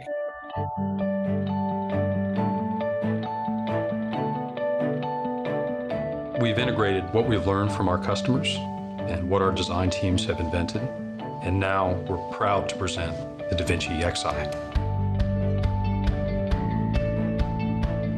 The Da Vinci Xi is our fourth generation of Da Vinci system, and it has in it over 20 years of learning how to enhance surgical performance by creating a natural extension of the surgeon's eyes and their hands. This new product features fast 4-quadrant surgery, substantially improved vision, and is a scalable platform for all our advanced technologies. The overhead boom allows the arms to rotate as a group, and this frees up valuable space inside the surgical field, allowing unobstructed access to the patient. This is all enabled by smaller, lighter arms with extended range of motion and improved reach inside the body. Making the system much easier to use was a primary focus of developing the Da Vinci Xi. Docking is facilitated by a laser targeting system. Point the endoscope at the surgical site, press the targeting button, and the system will configure itself into the optimal position for the procedure. The new endoscope is much easier to use. No more draping, calibration, white balance. You just plug it in and go. With this new architecture, you can put the scope in any one of the arms, and it gives you a lot more flexibility and setup. At Intuitive, we strive to create the safest, least invasive option for surgery. And we believe deeply that minimally invasive surgery should be the standard of care, and we work hard every day to make that a reality.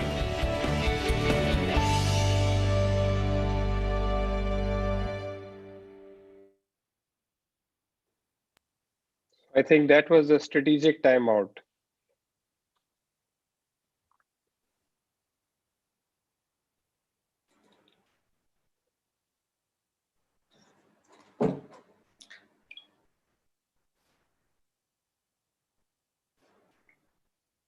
So we've got some questions that we can potentially look at.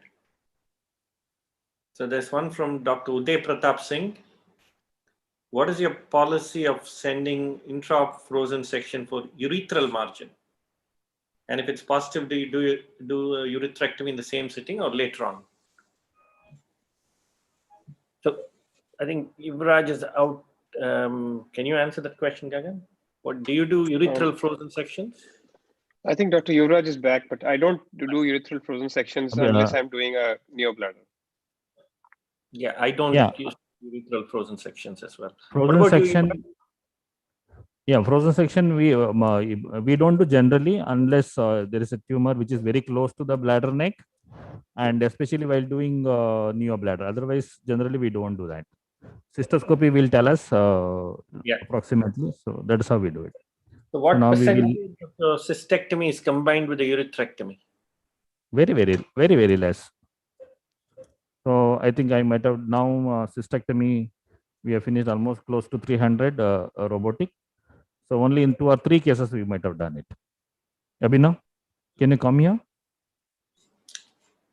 I think that's true of most surgeons who do cystectomy nowadays. We don't do urethrectomy unless there's a keep it here. Anand, sorry, could you repeat that? I said we don't generally combine it with the urethrectomy. It's very rare to do it unless there's a prostatic urethral involvement, something like that. So and the other question is, do you do routine prostatic urethral biopsies or resections when you do a TURBT? Yeah, we do it. If the patient is for cystectomy, we do it.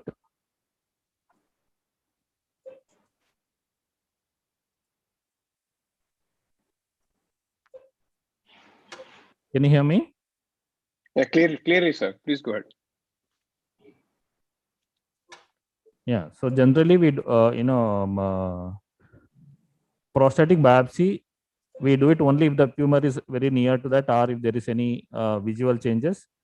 And in one occasion, we had the prostatic urethra was positive post-operatively, and then we at the second sitting we did urethrectomy. So that is also, so we have to just tell the patient and then go ahead.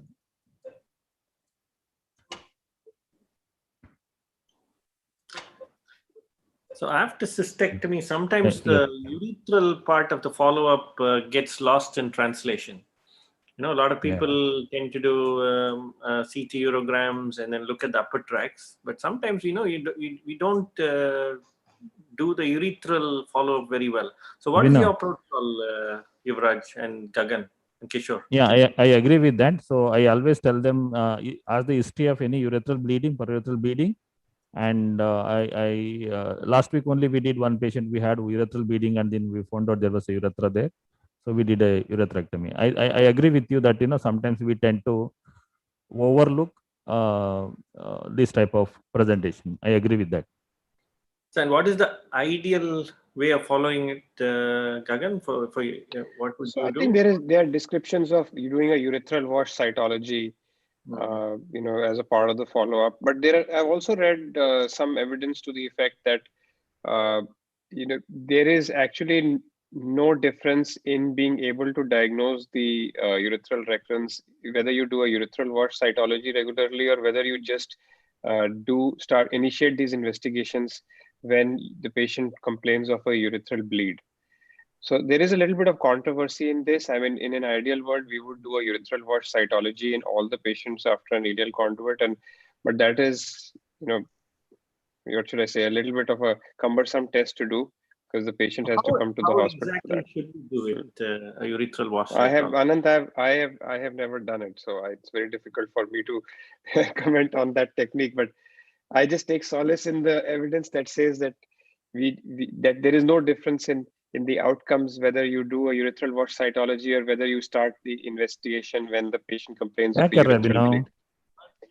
Yeah. And to be honest, I haven't yet had a urethral recurrence. It's about 7%, but I haven't yet had a urethral recurrence in the last 5 years or so. So I guess it's not that common. Yeah, it's not that common, but if and when we do it, you would probably use a K90 and then put some saline down it and then collect whatever comes out of it. Like similar to a barbotage when you do for the upper ureters. So you have to do it for the urethra. So again, it gets lost in translation a lot of times. We don't generally give as much importance as we do for the upper tracts. I think it'll be interesting to see that, you know, a lot of patients who have got aggressive disease and who are coming to us with recurrence, local recurrence or a metastatic disease after a cystectomy, it would be interesting to note that how many of them actually have a urethral recurrence as well.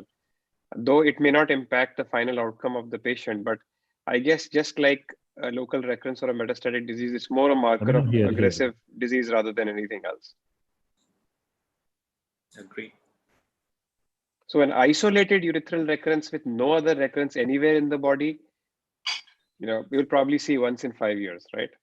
Yeah.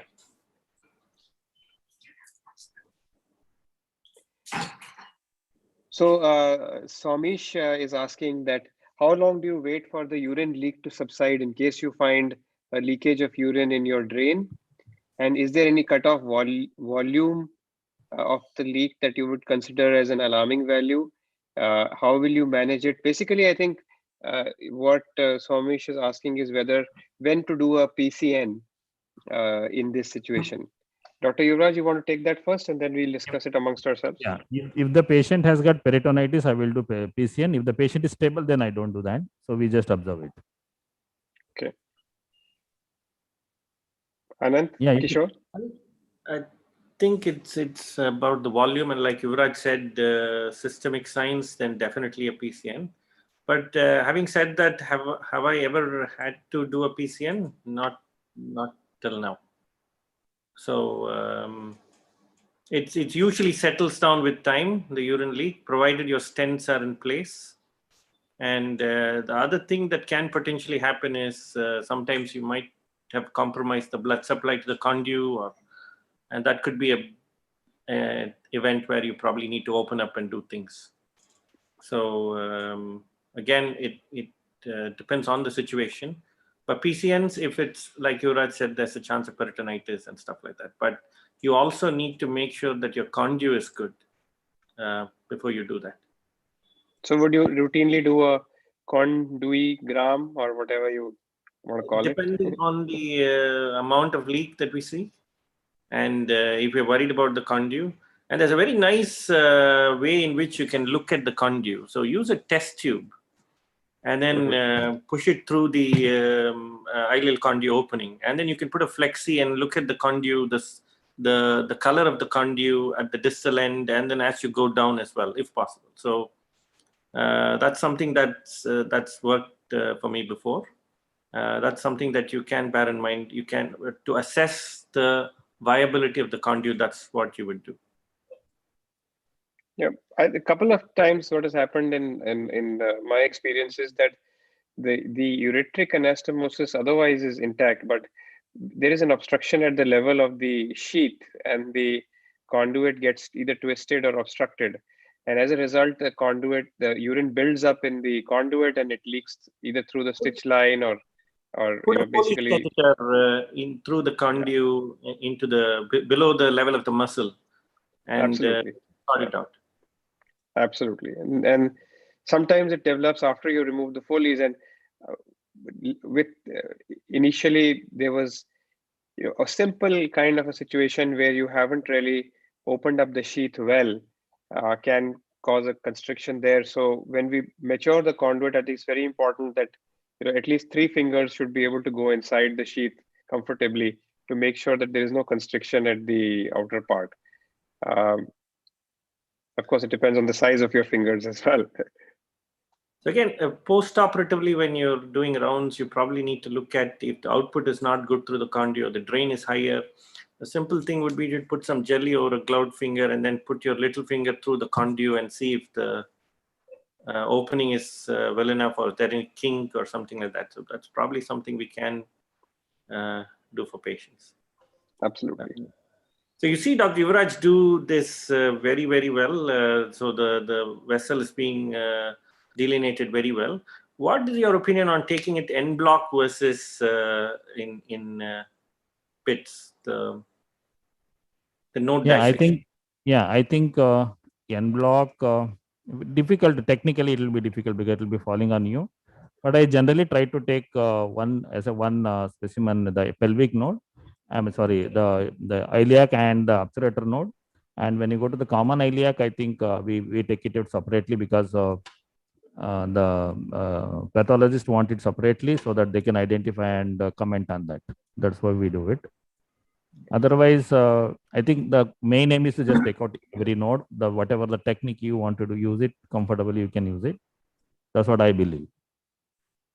Dr. Malik had a paper out some time ago called the peritoneal scaffold technique, where he places, the peritoneum on top and then gets all the lymph node packet to be attached to the peritoneum and come out. Is Dr. Malik still with us?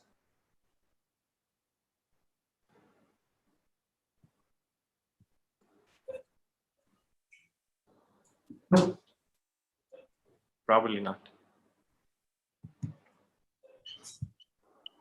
So I think whether we take it out in a single packet or multiple packets, the important factor is the amount of nodes that come out, and so that's the key factor. Now sometimes it's very difficult, like Dr. Yuvraj said, to bring it out in a single packet, but this particular case is doing very well to keep all together. But the number of nodes makes more of a difference than whether it comes out in a single package or not. Would you agree, Dr. Yuvraj? Yeah, perfect. So finally, we have to remove everything. Yeah.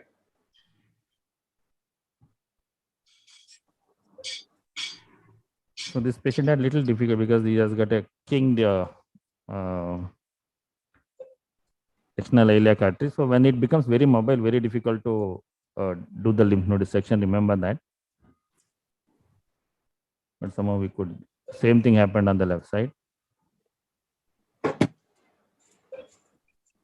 Dr. Yuvraj, does the name Tanvita sound familiar? Yeah, what happened? Does the name Tanvita sound familiar to you? What happened? My daughter? Yeah. So she's pretty impressed with your surgical skills. Yeah, so she's trying to watch it. Yeah, either. Here, Abhinav. Yeah. So they were excited. Either Abhinav. She's absolutely impressed, and I think she's going to be inspired to be a uro-oncologist as well, I think, after this. Yeah. I told them not to do that, but still, you know that. Most probably my wife is watching through her mobile. Yeah. Usually kids don't watch that. Yeah. Abhinav? Yeah, correct.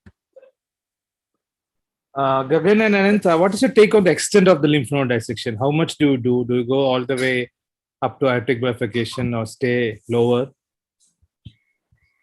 I would probably, yeah. Go ahead, Gan. You first. So I think it actually depends on the kind of disease that you have. So in a disease which is not muscle invasive, I would probably do a standard lymph node dissection, go only up till the bifurcation of the common iliac. In a documented muscle invasive disease, or for that matter, if there is any suspicion of any lymph node involvement on a PET CT or a CT scan, I would do the extended node dissection, ensuring that one is removing the common iliac group as well as the presacrals. And I would send the lymph nodes in total in 4 packets: the left pelvic, right pelvic, which would encompass the standard template. And then I would send the left common iliac and right common iliac separately, because that would be M3. And I would send the presacral separately as well. So that would be in case of muscle invasive disease, or patients who have received neoadjuvant chemotherapy, or patients who have actually got any evidence of lymph node enlargement. But for non-muscle invasive disease, I would probably just do the standard template. Anand? Yeah, so I would do the standard up to the common iliacs. I've never gone to the aortic bifurcation, at least not had a case that needed it. But if there is a node involvement at that level, maybe then when, go up to those levels. But Anand, all the evidence today actually supports your contention. The randomized trials that are there are actually, none of them have said that if you do an extended node dissection, you are going to have better outcomes. It's the evidence that in favor of an extended node dissection is only retrospective as of now. The prospective evidence doesn't exist. But I guess we are creatures of habit, and we just keep on doing what we are used to. And node count, do you have any thoughts on the node count? What would you be comfortable with? How many nodes? At least I don't have any definitive cutoff for that. I think it's more important to actually have a cleared out template and have the vessels bare, rather than having any definitive node count. Dr. Yuvraj, you have some philosophy in this? Yeah, same thing. I think we have to remove all the nodes. So the count also depends on the pathologist enthusiasm to look into all the nodes. So in our hospital, we can give a very clear outcome. So when we went and spoke to them, they dissect every node, then that case, your counts will be more. So that is more of a subjective one from the pathologist. But as far as anatomical landmark, I think we are supposed to remove what we are supposed to remove. That's all. So the count. So generally, if you do it a good dissection and a good this thing, I think on both sides put together, will be 18 to 20 nodes we can remove. Absolutely. And I think actually there was initially, when robotics came in, or for that matter, minimally invasive surgery came in, there was a criticism that you won't be able to do as good a node dissection. I think most of us would beg to disagree right now, and one would feel that one can probably do a better lymph node dissection with the robotic vision and flexibility than one can do with open surgery.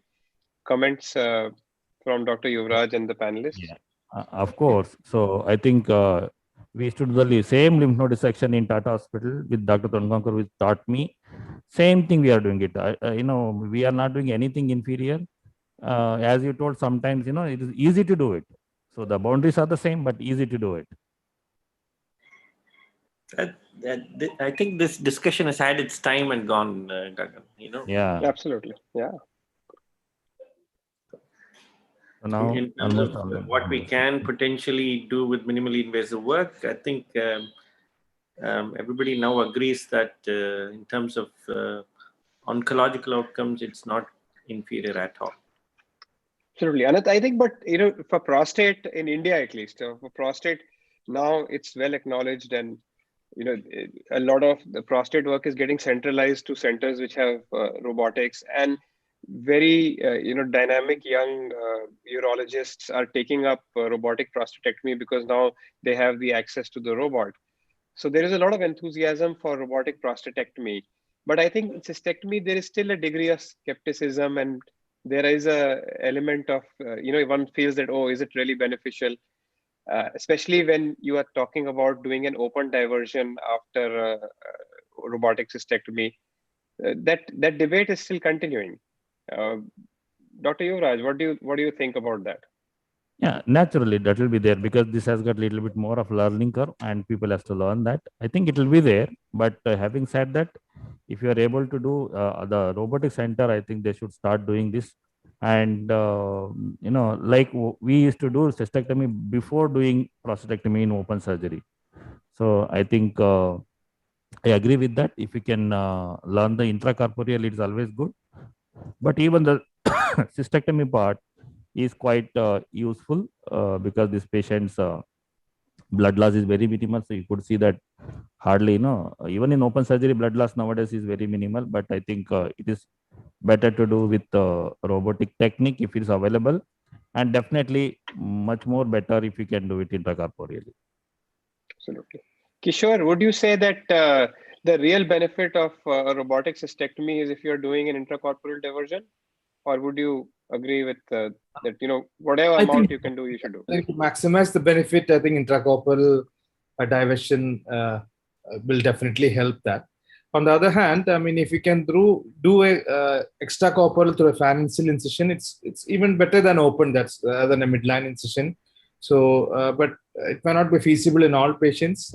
Sometimes you end up struggling. Yes. But certainly, if you have a small phalangeal incision extracorporeal during early learning curve, it's good, rather than not to spend too much time on the Kishore, robotic. How would you, for people who are starting to do a robotic cystectomy, what would be your recommendations with regard to how they should, kind of progress from, stepwise and go from, how many cases and upon the when volume. To do an intracorporeal?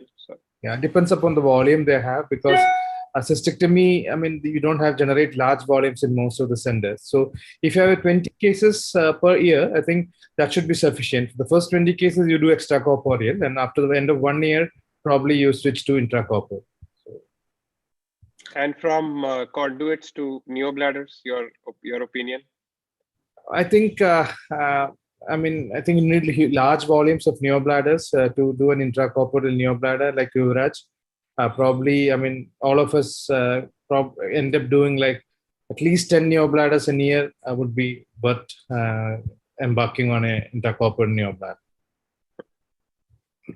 Anant, you want to step in it? Yeah, I think, for beginners, it's just cystectomy and then extracorporeal diversion. Don't even think about intracorporeal for, at least when you're well into your or past your learning curve, and then slowly step on to intracorporeal conduits. My personal view on this is the diversion per se doesn't make a huge difference in the outcome.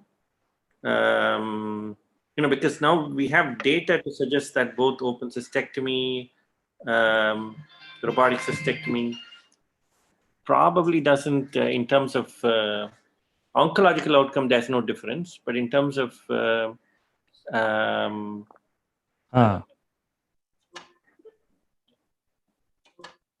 in terms of functional outcomes, or how well they recover, how quickly they recover, robotics is definitely better. So again, when you're starting out, don't worry about the conduit, just do the diversion, doing an open phalangeal or a Lane's incision. And then once you're well in control of the situation regarding cystectomy, go ahead and do, like Kishore said, start with intracorporeal conduits. And then only when you cross about 100, 150 cystectomies would I suggest that you do intracorporeal neobladders. Absolutely. Those are great points.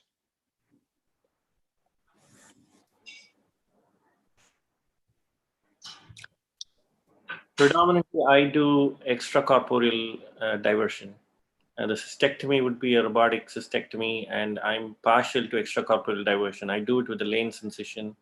And in our institute, we are trying to separate the surgeon who does the resection from the surgeon who does the reconstruction.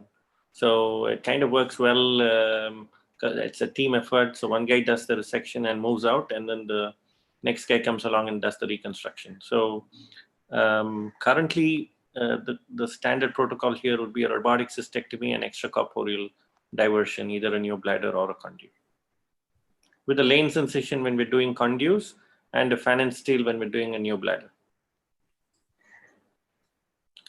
So suppose you have, so you're saying two different teams for intracorporeal conduit versus and a cystectomy, or an extracorporeal conduit? The intracorporeal is the same team, and that's the reason why we do extracorporeal conduit. It takes a lot of, when cystectomy doesn't become, otherwise it's a whole day case for you when you're doing a cystectomy. Because if you were going to say that intracorporeal conduit one team and cystectomy one team, then my next question to you would have been that which team do you want to be a part of? No. Intracorporeal is the same team. Because it's extracorporeal, then a different team comes in and does it. And one of the advantages, now this is a very important step that Dr. Yuvraj is doing. Explain this part of the surgery for us, Dr. Yuvraj.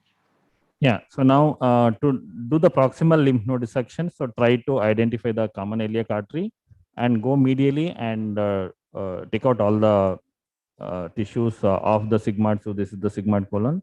So now that is the reason I use 30-degree here.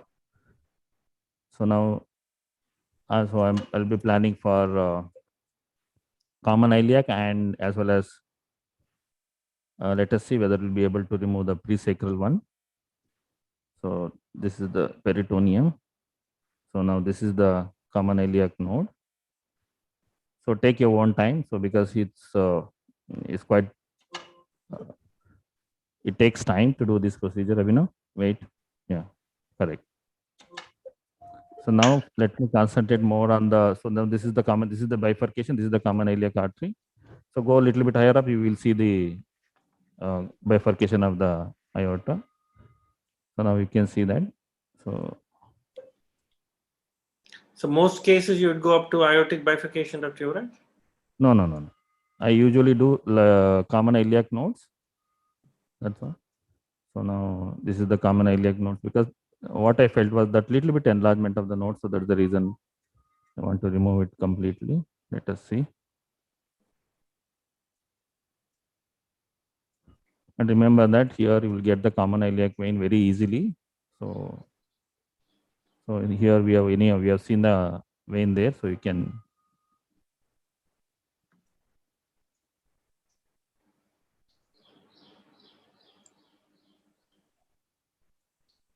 So I do it very slowly.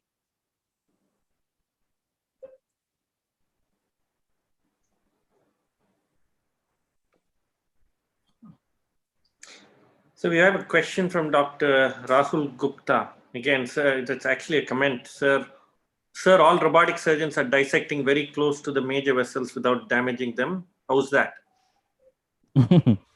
So that is a robot. Yeah. So now you saw Dr. Yuvraj say that he does it very slowly. And then again, I'm quite certain these steps give all of us some urge incontinence when we do it. But, we have to do it. And the vision is... I guess you have a greater sense of control when you're doing it robotically, because you know that even if you were to nick a little bit, you have, very stable and strong instruments to be able to take care of a problem. And all of us have, had to repair vessels one time or the other. But the confidence that it gives you is much more than what you would have in a laparoscopic dissection, I guess.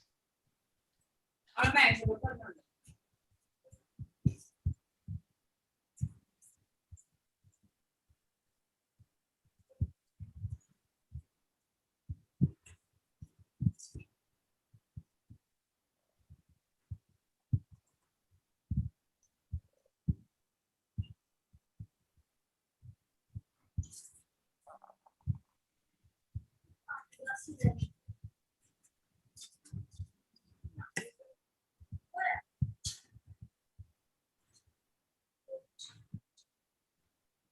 is an interesting question from Dr. Anandraja. You said, I think, about the lymph node scoring system in bladder cancer. Yeah.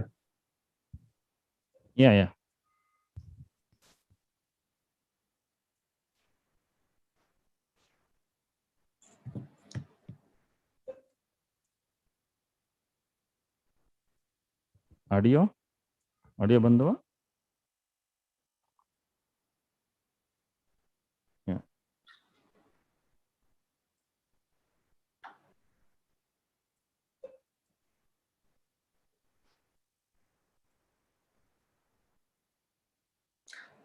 Kishore, do you use a lymph node scoring system? Not at all. I mean, our lymph node positivity rate is quite low. So we get earlier bladder cancer. So yeah, I mean, doesn't have an impact. And what about you and Gagan? No, I don't personally use a scoring system. Yeah, not really. I mean, I don't know whether it will impact management as such, because in any case, all the patients who are diagnosed with muscle invasive disease first go for neoadjuvant chemotherapy if they are eligible, and then they are reassessed. We know.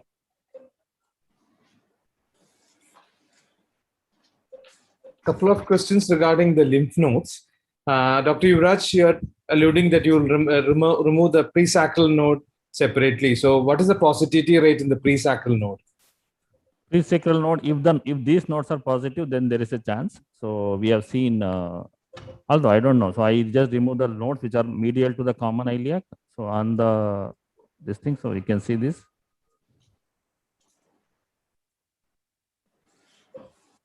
Again, a point to make is that we probably need to stick closer to the vessels than away from them when we're doing the node dissection. So again, if you're planning to do a nerve sparing cystectomy, this is the area where you're going to damage. No, in nerve sparing, I don't do that. In nerve sparing cystectomies, I don't do any dissection in this area. Another question from Dr. Menaka Bora. She's asking that he's asking that regarding the lymph node positivity, can you identify it intraoperatively, whether it is positive or not with your experience? No. So it's just because of the size, otherwise nothing. Abhinav?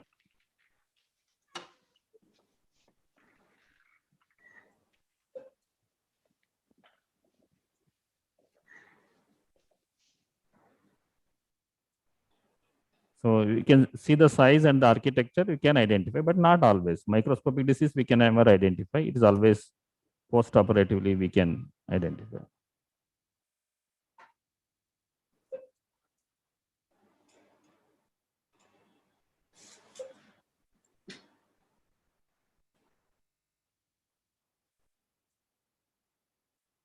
So deep to this tissue is difficult to go because there will be a lot of veins there.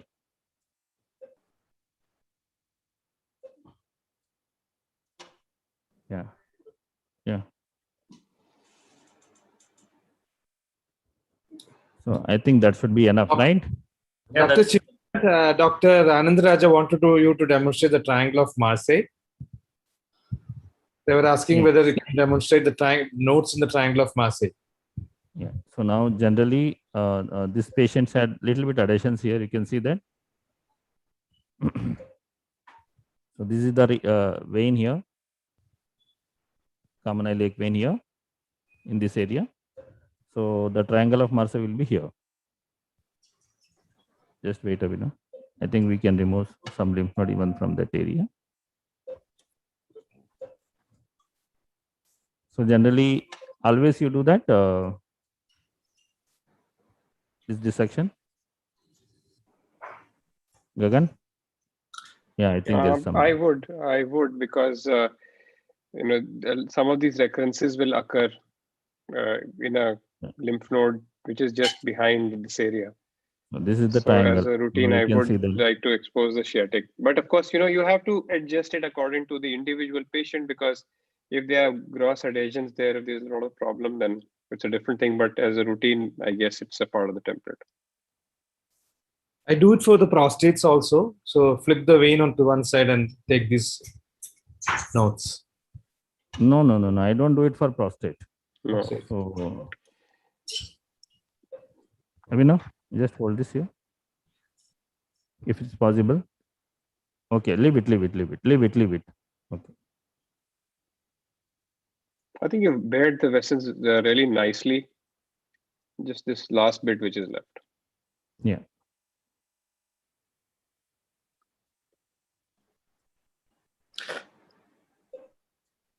Any tips on managing the obturator nerve injury at this stage?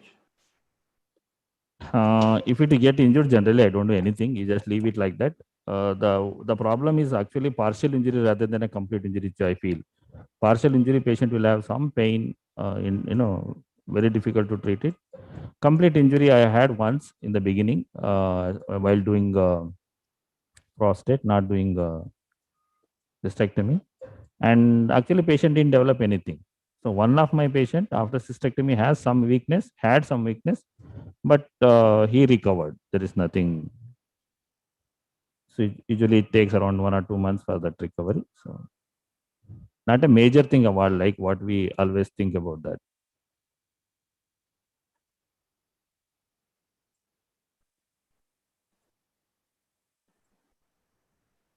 Partial injury cauterization is, I guess, much more common.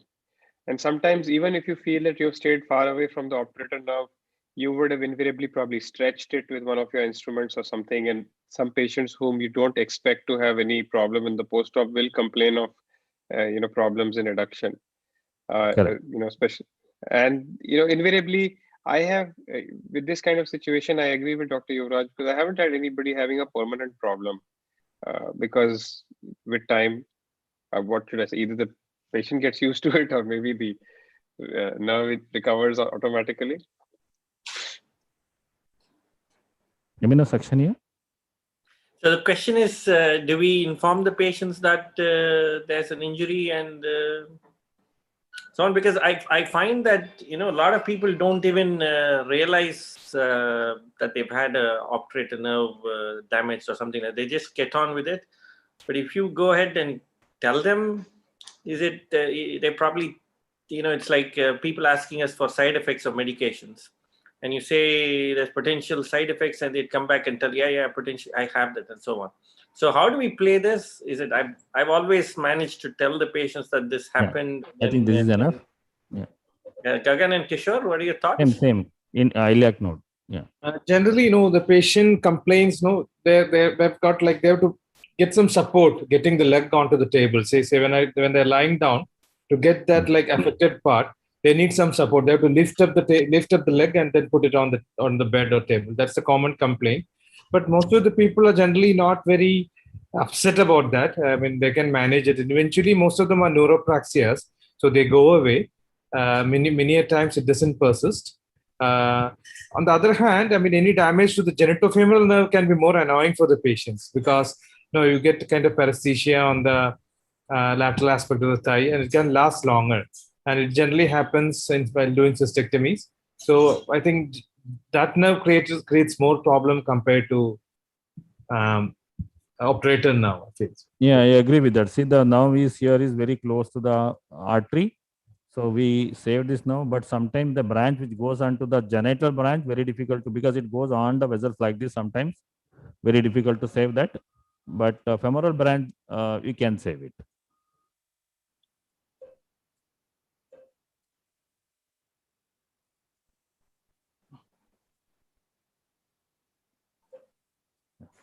Abhinav, section. Sakkar, ye bhi karo. Okay. Okay.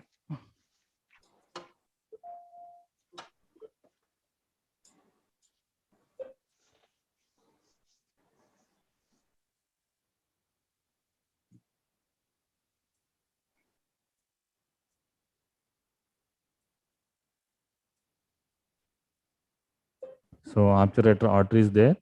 This artery is coming from You can see that this is the. So I will be honest and tell you that I've never managed to see the genital branch of the genital femoral nerve. So most of my patients. No, I'll show you this one. So this is the femoral branch. The genital branch I sacrificed. It goes like this. So they're going to have some lack of cremaster action in the left scrotum. I think sensation also. Abhinav, Sensation. But you almost can never save it, Anant. I've seen it, a few times. I mean, not as often as Dr. Yuvraj sees it, but but it's you just can't save it. It's right in the middle of your template. Femoral branch, of course, you will be able to save it. Testicular sensation, the scrotal sensation is okay. Yeah, I think what I would say is that if that is what the patient is concerned about in the post-op, that means he's doing great because everything else is sorted out. And that's what we want, right? I mean, the patient should not have any complications, no recurrence. Yeah, absolutely. I think, the primary goal of these surgeries is oncological safety. So, absolutely. And I think that's a reasonable price to pay for doing a thorough node. The patients realize it because they have obviously done their research and they are highly educated now, and they have relatives who are highly educated, and because of that they actually know what's at stake. So I think in a lot of ways, if we are transparent and open in our counseling, doing surgery now is much easier because there is a shared responsibility for decision making rather than everything being put on, every decision being, put on the treating doctor. Yeah, that's a very, very amazing point that you make. So the area where we're patronizing or the doctor is all encompassing, that era is gone. So now it's shared making. We need to let the patients know every step what's happening and why we're doing what we're doing. It's no longer acceptable to say that, yes, you have a bladder tumor and then you need a cystectomy. That's not enough. They need to know the entire thought process. Absolutely. And everything needs to be documented, of course, and preferably in your OPD note itself. So there's, our OPD note carries about a half-page description of a template of all the complications that are possible in a cystectomy. And of course, there are many. So most of the space in the OPD note is actually occupied by that counseling part. Reasonable time frame to counsel them would be at least about 30 minutes when you're talking about cystectomy. Wouldn't you say, Dr. Gagan? Absolutely. I agree with you, Anand. And in fact, what we do is that we have allocated responsibility of different counseling sessions to different people. So it's, there's one person in our team, Majo, he's our nurse practitioner who's an expert in stoma care as well. So he does the entire counseling about the stoma and the expected post-op recovery. He briefs about the ERAS protocol to the patient and the fact that they'll get apple juice in the morning and and stuff like that. That they'll get no antibiotic on discharge, so that he's not called in the middle of the night that, doc, you forgot to put an antibiotic in my discharge summary. Things like that. And then there is this surgical complications part, which I cover. So even in the counseling session, overall, it lasts about an hour with all the things being taken care of by allocated team members. And for those of us in the private sector and corporate sector, there's probably some big financial counseling going on. So. Oh, yes. Yeah, unfortunately, cystectomy is a case where it, especially if you do it robotically and with intracorporeal diversion, staplers and all that, it does, cost a lot. Plus, the sad part is that you can't really assure a particular patient about the fact that the bill will only be what you are telling, because every time there is a complication and like a prolonged hospital stay, which is obviously happens quite often in a cystectomy patient, you may end up having a lot of, what is that word, financial toxicity. We've seen Dr. Yuvraj not at all using any clips. I think Gagan uses clips more frequently. So Anant, What would be your take on that? Do you clip all the lymphatics or you just cauterize it and leave it like that? Big ones definitely clip, and you can't clip everything, but big ones definitely clip. And when we're doing prostatectomy, at least in my initial learning curve, I used to clip the lymphatics that were more proximal. No. But then you probably need to clip the ones that are more distal because the lymph flows from below upwards. So big ones, I see big ones, I clip them. But it's par for the course. Whenever it's not a hard and fast rule that I clip all lymphatics. What about you, Gagan? I don't actually. I do it pretty much the way Dr. Yuvraj is doing, except that in my left hand, instead of a bipolar, I have a vessel sealer. And I kind of try to seal the bigger lymphatics, so I don't really know whether it's actually works or whether it's more for my mental satisfaction. But yeah, I do seal the bigger lymphatics that are visible. But I actually don't use many clips at all. Yeah, I think we can draw some conclusion from other cancer study, especially there was a randomized study, I think, in breast cancer. Abhinav. Yeah. So they compared with all the harmonic clipping, opening up. Idhar. But there was no difference between all the three methods they did a randomized trial quite long time back. And I think whatever the method we use, we cannot. But in that study, one point was that the lymphoria quantity was less. Although we could not prevent it, so it was less with clipping it. So that's the only thing. Otherwise, there is no major difference. Although it was not very statistically different. I think Anand Raja can tell. I think he might have read about that. So the lymphoseals per se are not a big problem with cystectomy because you have such a big raw area, everything gets absorbed, I think, after a period of time at least. But lymphoria problem is there. For me, I have that problem. I don't know.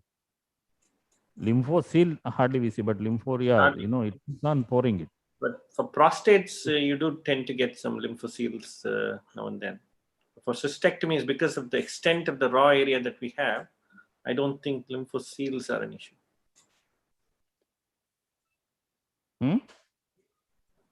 Yeah. Oh, okay. Yes, I would echo the same sentiments. So the prostate is small. Cystectomy we hardly see. Probably you're right, Anand. Yep, definitely. So there is they're changing the gas cylinder. So we'll wait for 2 minutes. So we've got a question. Dr. Arun Kumar, what do you do if you sever the obturator nerve? I think you've already answered that. You don't do anything. There is also a lead-up question to that. Any experience with a sural nerve grafting? Kya hua bolo? I have personally not done any sural nerve grafting. Have you? I think it was touted initially for prostate nerve preservation, and then if you damage those nerves, you can potentially do a sural nerve. But I think it's fallen by the wayside now. I don't think any major centers are doing sural nerve grafting at present. Do you know of any centers doing them, Gagan? I don't think so. I can tell you for sure that I don't know how to do it. There's usually a plastic surgeon involved in this process. But again, Anand, I will divert you a little bit because you are trained in the patels of robotic prostatectomy. We have recently using amniotic grafts in patients who require nerve preservation after cystectomy and prostatectomy. It's now available in India as well. And I remember seeing many years back one of the first videos of this from maybe at the time that you were around there with Dr. Patel. What is your experience in this? Have you used it in India, and what do you feel about it? So in India, I've not used it, but I think it was way back in 2009, 10.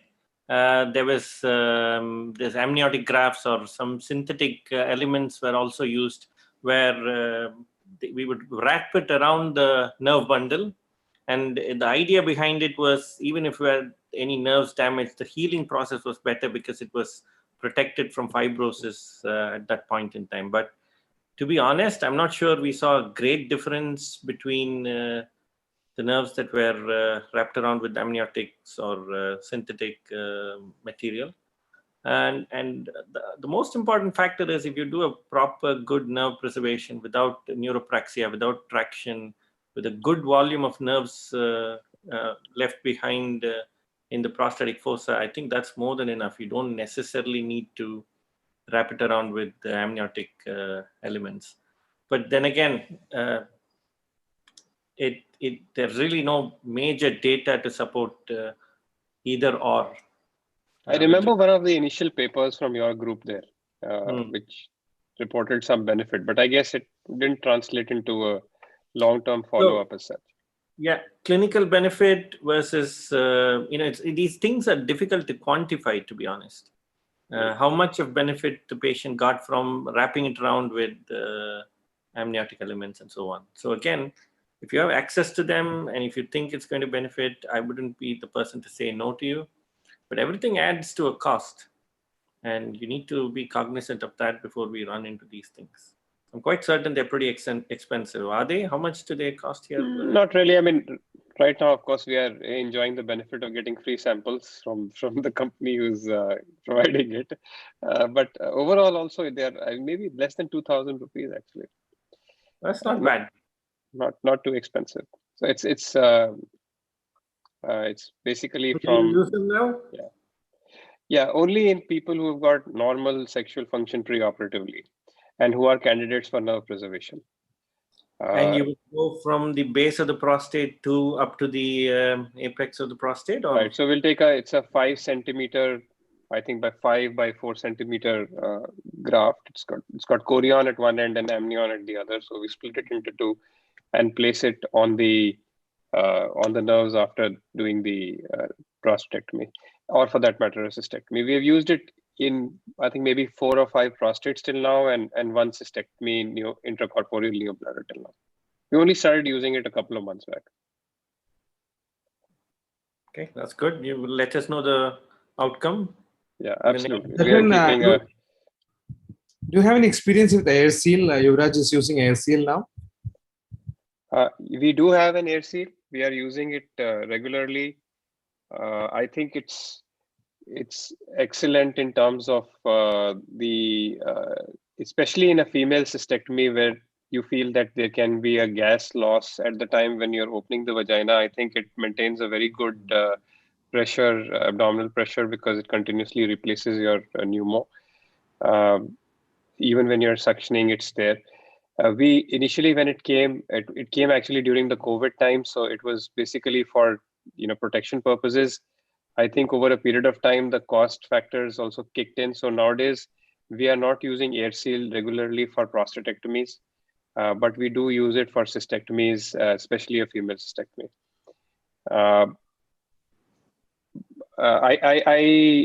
I think in a difficult case, it may be very useful. So if you have a situation where you have a lot of obesity, where you can't put the patient in a head down position because for a long time, or for a very low head down position because of medical issues, in those patients, AirSeal may be beneficial. How much does it cost per patient for use? I think it'll easily add about 30,000 rupees overall to the bill. And that's over and above the initial investment. So then you better tell us what are the steps that you use to prevent hair leak without using AirSeal in a female cystectomy. Yeah, I mean, you right. So we would put a glove around a gauze piece and put some jelly on top of it and put it in the vagina, and with that, you're pretty okay with the leakage. That's what we've been doing for a long time now, and the bigger the glove and the bigger increase the number of gauze pieces in, and it creates a tight seal with jelly around, and without a huge amount of air leak. But I must say, we've had trouble with some patients where we've lost gas time and again, and then had to struggle through it a bit. But for those of us who don't have air seal, that's probably one of the good ways of doing a cystectomy without losing a lot of air. Anand, all these are luxuries, the vessel sealer, the air seal, all these are luxuries, and it depends on you and how much you can get from point A to point B in a Maruti 800 as well, right? so once you get used to it, you want it, but it's not essential. Absolutely, I agree. It's definitely not essential. Is there a possibility of the tubes being re-sterilized and reused for air seal? Is that something that's even considered? I can't give you a convincing answer for that, but I think not. I think the tubes and the cannula need to be changed for every single case. Yeah, that's true. Yeah, Anant, we are using air seal, so we cannot do that. Yeah. So it is showing some error. We changed to the regular one, so that was some delay here. So, but we cannot reuse anything because it's very difficult to clean this. So that's the reason we don't do that.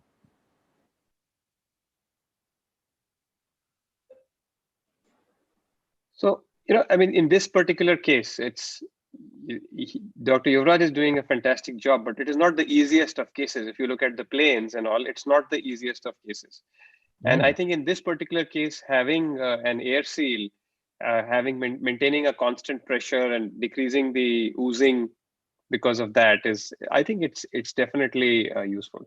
No, if you get used to the air seal, then you like it very much because we don't depend much on the suction, and we can easily suck without having any problems. So I am very happy about air seal, but not for every case. In prostate, we use only very selected patients, obese patients. For cystectomy, I use it. I think that's pretty much the right way, I feel. Yeah. So I've had access to air seal, and we started using it when I was in the US in 2009. The first generation of that machine used to be pretty big, and now we've got the second gen of that machine. It's actually very good. You've got an assistant that can keep on sucking without losing your pneumoperitoneum, and it's actually a very good tool to have, like Gagan said, when we're dealing with difficult cases, obese patients that cannot have full Trendelenburg and so on. So if you've got access to it, that's a very, very good entity to have. Santosh is making a really good point here, that with air seal, he believes that one can operate at a lower pressure, which can translate into better patient intra-op parameters. So I think that's a great point. If you have a patient who's got a COPD or compromised lung or something like that, you want to operate at 10 pressure, maybe you can do it better with an air seal. Because the 10 will always remain 10. It's not going to become like 5 and then 6 again. And then that what would usually happen if you would use a regular insufflator. Does it make a difference, the pressure, as in terms of clinical outcome, whether 15 or 12 or 10? Does it make a difference to the outcome of the patient? No, I think intraoperatively the patient will have a better tidal volume for the same. If you have a lower abdominal pressure, because there's only an X amount of you can only adjust the respiratory rate to a particular amount, and you need to make sure that the tidal volume of each breath is maintained. If you have lower abdominal pressure, then the tidal volume will be higher. Of course, I mean, I'm now encroaching into the realm of the anesthesiologist's expertise. So maybe Dr. Yuvraj can ask his anesthesiologist to comment on this. Yeah, I will ask her. So mic de do, Dr. Sharmila. Okay, she's just outside. I will call you. She'll be back. I'm sure the anesthetist is probably going to say, I'm happy with 0 abdominal pressure and so on. So. Oh, for sure. Oh, for sure.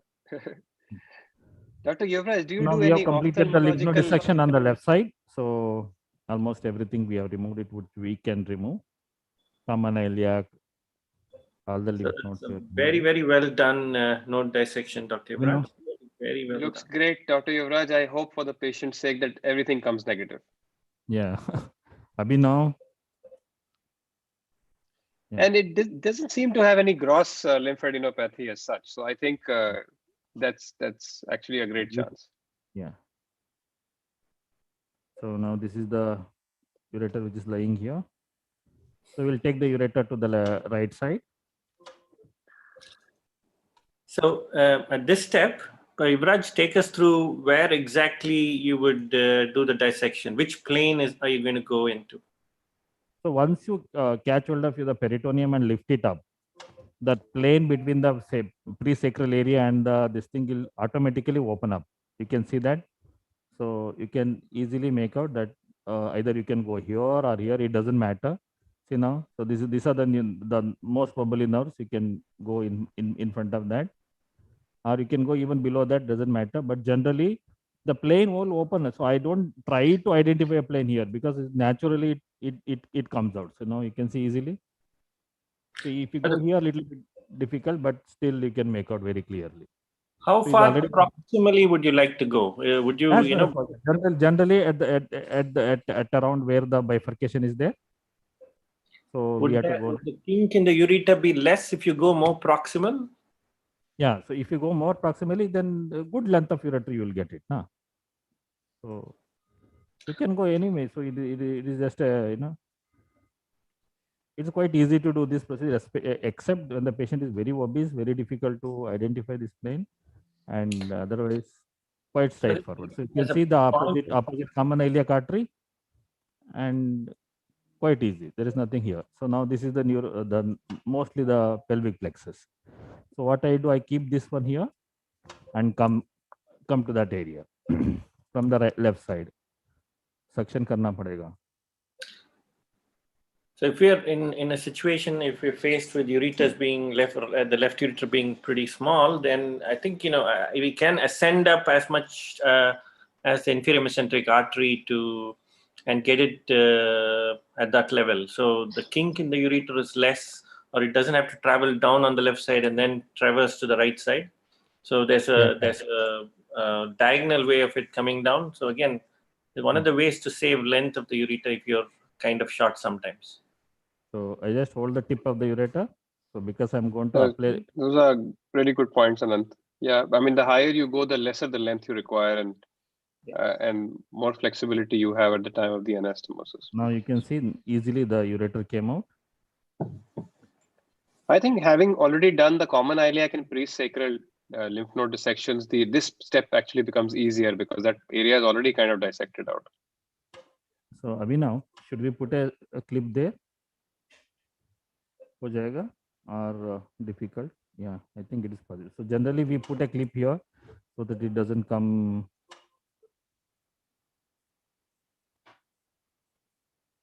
Let us see, because the sigmoid is quite bulky and strong. Ulta, Abhinav. Yeah. Enough idea. Okay. So now we have left ureter, and then we have right ureter here. So now we'll go ahead and identify the segment where we do ILL conduit. So now this is Dr. Yuvraj, do you change the position of the patient at this step or subsequently? Once I identify, isolate, and put a stay switcher, and then I make it little head down, a head up. So this is the ileocecal junction you can make out. Absolutely. So now this is the segment which I am going to take. So the entire intestine looks to be okay. In spite of there were adhesions, I was a little bit, thinking about whether this is available. Yeah, give me the tape. So now the ileal conduit starts, ileocecal junction. So now this is the mesenteric border towards me, mesenteric surface towards me. Abhinav. Yeah. So I usually take a umbilical.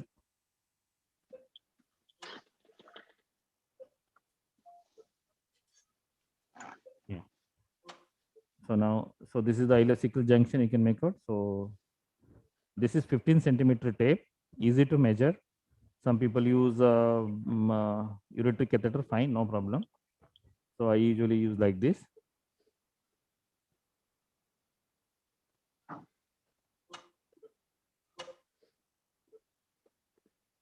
So now this is 15 centimeter. So now we'll take another 15 centimeter, around say 25 to 30 centimeter away from the ileocecal junction, standard one.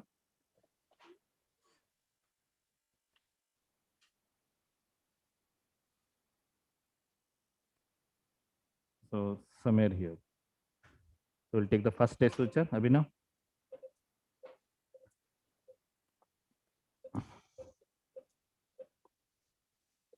So a couple of years back, one of our Abhinav. GI surgeons actually told me a trick for this particular step, and he said that there's no need to, if you want to leave 25-30 centimeters, all you need to do is actually leave the bowel as it is and go about 2 free-lying loops away from the ileocecal junction, and you'll get the requisite amount of length. I didn't get one. Come once again. Just 2 bowel loops away from the ileocecal junction is where you want to be, without measuring it. In the open surgery, we can do it. I think here, fine. If somebody can do it, it's okay. But I think we should be little Yuvraj, bit. will you tell us a little bit more about the instrument that you're using? Instrument is the same. So now we have the assistant is This one is cardiac. The external instrument, I think. External instrument. The one that Abhinav is handling. Abhinav is not handling anything much. So cut karo. So it's outside right now, getting the stapler ready. I think maybe you're asking about the stapler, right, Anand? Yes. Yes. So stapler, we are using, we use all the staplers, either Ethicon or Covidian. Today we are using Covidian power gun. So now there will be 15 centimeter or 15 to 20 centimeter is little abdominal fat. So I'll keep it a little bit longer.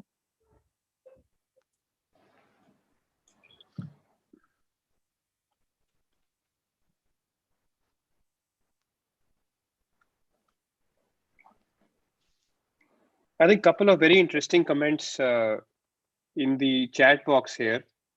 Dr. Aditya Pradhan is saying that he believes that having a lower abdominal pressure may reduce the duration of the ileus in the post-op period. Yeah, of course. So the patient recovery will be better. So Dr. Vaze is giving you a compliment that Dr. Dear Yuvraj, great demonstration. Treat to watch how a maestro does this difficult surgery. Thank you, sir. Thank you so much. So now around 18 to 20 centimeter intestine isolated. Now we are take the second stay suture.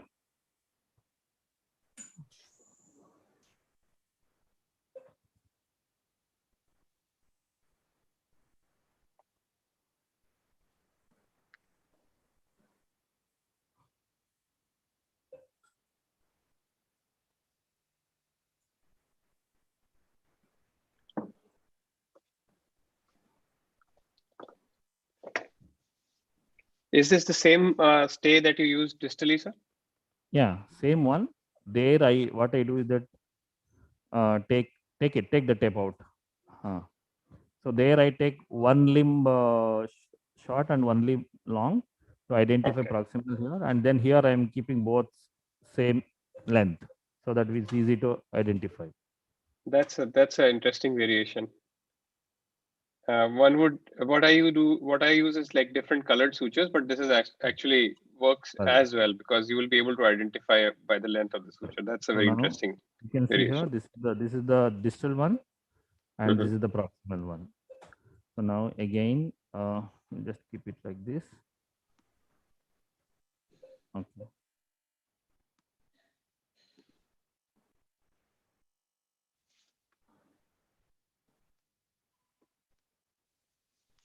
Are we able to see it?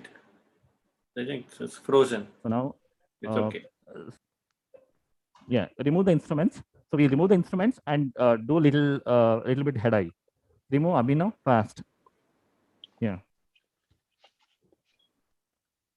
We have to undock, so it will take around 3 to 4, 5 minutes. So let them know it. So it will be easy for us. And meanwhile, I think I will give the mic to Dr. Sharmila. So who is the anesthetist, and you can ask her the question. Where is the mic? Mic, Dena.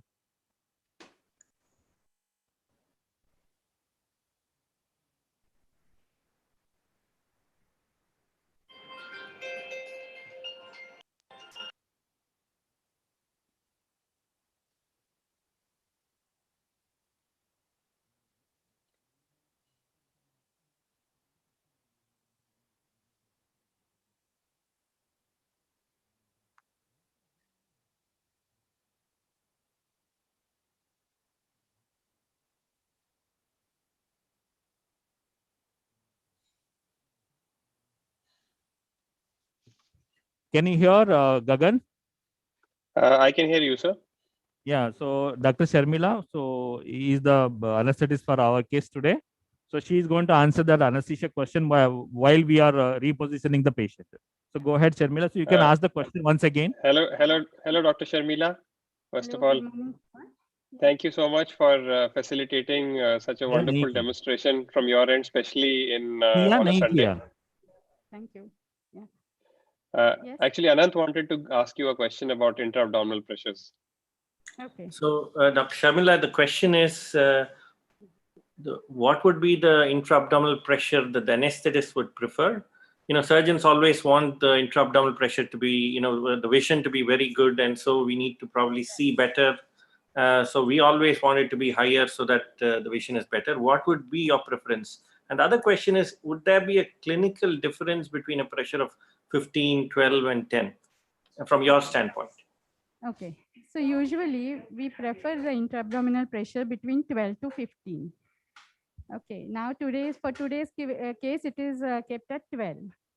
The lower the intra-abdominal pressure, definitely we are much more better with the patient management. But it depends. Whatever the pressure, we have to make sure that the hemodynamics are not changed and they are within the normal limits. So increase in intra-abdominal pressure can compromise the circulation and venous return. So the BP may go down. So we have to make sure that the BP doesn't go down too much and we are maintaining the BP within normal limits. Second thing is that it increases the airway pressure as well. So we have to make sure that the airway pressure and ventilation is kept normal. So usually we prefer intra-abdominal pressure so much that the airway pressure is not compromised and tidal volume generated is more than 400 ml. So usually these patients are kept on pressure support ventilation during the operation. And we adjust the pressure according to the tidal volume given for the patient. So more than 400 tidal volume, usually there is no problem in gas exchange or anything. And if there is hemodynamic compromise, then we do request the surgeon to reduce the intra-abdominal pressure in between, if not continuously, so that we can ventilate the patient properly. Anything else? About the how do you maintain the balance between the tidal volume and the breaths per minute? Do you have to increase the breaths per minute, and to what extent are you able to do that, ma'am? And if the tidal volume is not up to the mark and up to your satisfaction? Usually, when we keep the patient on pressure support ventilation, we can increase the pressure so much so that the tidal volume is maintained above 400 for a normal adult patient. If it goes down by increasing the airway pressure also, then we can increase the respiratory rate. So increasing the respiratory rate up to, usually it is kept 12, 14. We can increase it up to 18, 20 also in some cases, especially if the patient has COPD or any breathing issues. And if that is also not maintained, and if oxygenation is suffering, if the SpO2 is going down, then we can increase the oxygen concentration of the inspired air. That is, we can give 60%, 70% FiO2. If that is also not done, and if the patient is getting compromised, then we can reverse the inspiration-expiration ratio. So that you all may not understand, But usually we keep it at 1:2, but we can keep it at 1:1 to improve the oxygenation. And if nothing happens, then we have to request the surgeon to reduce the intra-abdominal pressure. So basically, you have a lot of tricks up your sleeve to help us out in this. Ma'am, what is the airway pressure? What is the maximum airway pressure that is acceptable to you in a head down position? And head down around 35 to 38. Hello. Right, Anand? Very good. Thank you, Dr. Shamala. That was very nice. Slightly over the top for us urologists, but thank you very much. But we are better educated now. And we know that you can do a lot of stuff to help us out before you actually ask us to reduce pressure or decrease the head down position. Maybe Anand, next time you can throw this stuff at your anesthesiologist, reverse the inspiration expiration ratio, and they will think that that you've done a crash course in anesthesia in between your robotic surgeries. Thank you, Dr. Sharma. Thank you very much. Thank you so much, ma'am. Thank you. Yeah. So the next step, Gagan, can you hear me now? Clearly, sir. So how I do, I don't know. I think you might be doing in a different way. So identify this, the surface which is facing me, the mesenteric surface, and catch hold of this and I just pull it out. So you will get the mesenteric fold here. So now I just mark it where my stapler line should be, because in spite of that, sometimes it is difficult. So this should be my, see now you can see this one and this one. I think that equal distance. So we try to do approximately. It may not be, it may change once we drop it down. So once I do that, and then Abhinav, yeah, come with the stapler. Stapler will come from the left side. You can see that is the pro port, 12 millimeter port, which we were using for suction and all those things. Open up. Yeah.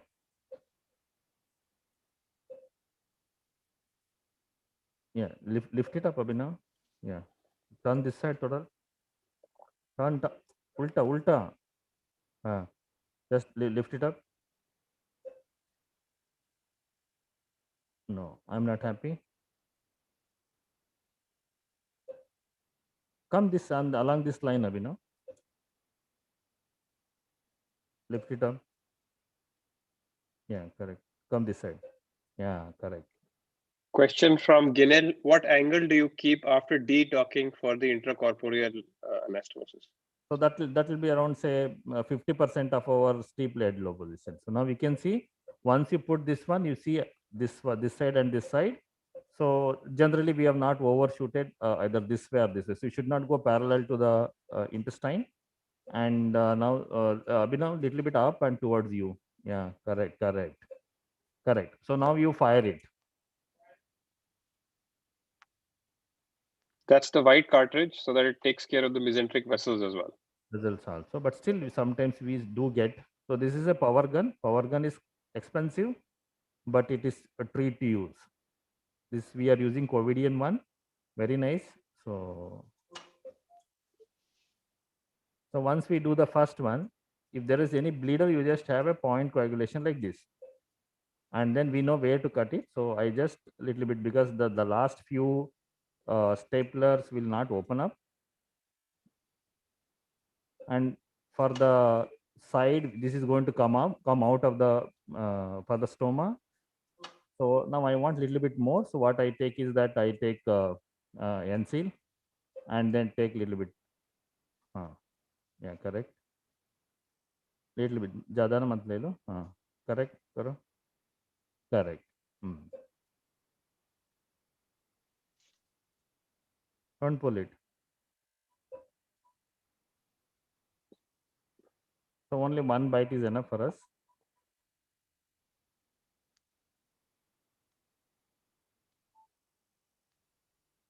So that is enough for us. So this is the proximal cut. And then, so now this is the one which we anastomose, so let it go down. And then we make a distal cut. Sorry, that is the distal cut, and this will be the proximal cut. Again, so you can directly apply if you are confident, but I usually mark it so that you should not miss it. So you can see this is the cut, this is the pedicle, and this is where my stapler line will be. Just mark it.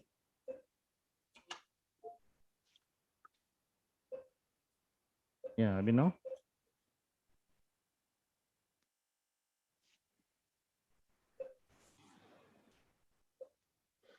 Yeah, lift it a little bit, Abhinav. You can see. Yeah. Lift it up. Turn this side. Yeah, lift it up. Karo. Correct. So now there is a question from Dr. Arun Chawla that what is the angle of the stapler? Do you just put it at right angle or do you oblique it a little towards the anti-mesenteric end? So that means do you use the angle feature of the stapler? Many people, just to avoid these problems, so they put a port here and they do it. And from the same incision, they take out the specimen. But I put it here. So once you identify the intestinal segment, unlikely we are going to create any problem. So the cut will be perpendicular to the intestine on the mesentery and obliquely. So you can see that port position here. So in the left iliac fossa, precisely. Yeah. Yeah, fire it. So you don't really need to deflect the stapler from one end to the other actually to do this. You can just keep it straight and just do it regularly. Deflection is only necessary. I will show you that in when we do cross one. For this one, there is no need to deflect. So it looks nice now, as of now. Pedicle is also good. So the proximal cut, you need not worry about. There is no need to have extra one because this is not going to come out. So now this one we are going to anastomose side to side. Abhinav. It looks very good, Raj. And you know, when we do extracorporeal, we look at the vascular arcade and then which arcade to that even in open surgery we start doing that. Yeah, I agree with that. Yeah, So here we don't do it, but it doesn't make a difference, I suppose, you know, because I'm questioning the value because it's come out so well for you. I'm just thinking whether we are overdoing when we do it. Initially, I used to do that. Put a camera from this thing, you know, from the urethra and see arcade everything. But once you start doing it, you know, okay, you can avoid those things. So this is the proximal one, and the segment which has got this thread will be the one which we are going to anastomose. So ileal conduit is lying here. Yeah. So to take your point further, I think the reason that in open surgery we need to do it is because the incisions that we make on the mesentery tend to go deeper towards the root of the mesentery when you're doing an open surgery. You want that the proximal end of the conduit should also come up a little bit so that it's easier for you to anastomose the ureters to the proximal end of the conduit almost at the level of the abdominal wall. Whereas here you want to keep the proximal end of the conduit lower down. You don't really need to mobilize it further. So here, Dr. Yuvraj has actually, when he's transected the bowel proximally, he has just maybe gone 4 or 5 centimeters into the mesentery, not more than that. Whereas in open surgery, we would go all the way down. So in a robotic technique with an intracorporeal diversion, you are very less likely to get the deeper arcade vessels and divide them. So the vascular supply, I think, is likely to be maintained much better, thereby obviating the need to identify individual arcades. I agree with you. I haven't had a problem with the blood supply to the conduit, you know, ever without you know, needing to do anything special for it. What's your take on that? I think the way it's come out now, it looks pretty good, and you know, it makes us question the value of us looking at the vascular arcade and then choosing the exact vessel that we want to go into and so on. So yeah, even if you see, at least I mark it where to cut it. But if you see Peter Wicklund, what he does, he doesn't know anything. You just isolate the segment, identify, and just fire. So, and after this, even in open surgery, we are not identifying the arcades and all those things. Open surgery also, we just do it. Because there also cut will be, you know, we are trying to minimize the cut. Like, you know, earlier we used to take a lot of cut on the mesentery, as Dr. Gogan told. Now we are, you know, minimizing that also. Abhinav, thoda aage aajo. Yeah, but that step there where that we look at the arcade and then switch off one light and then look at the other light is something that I like. No need.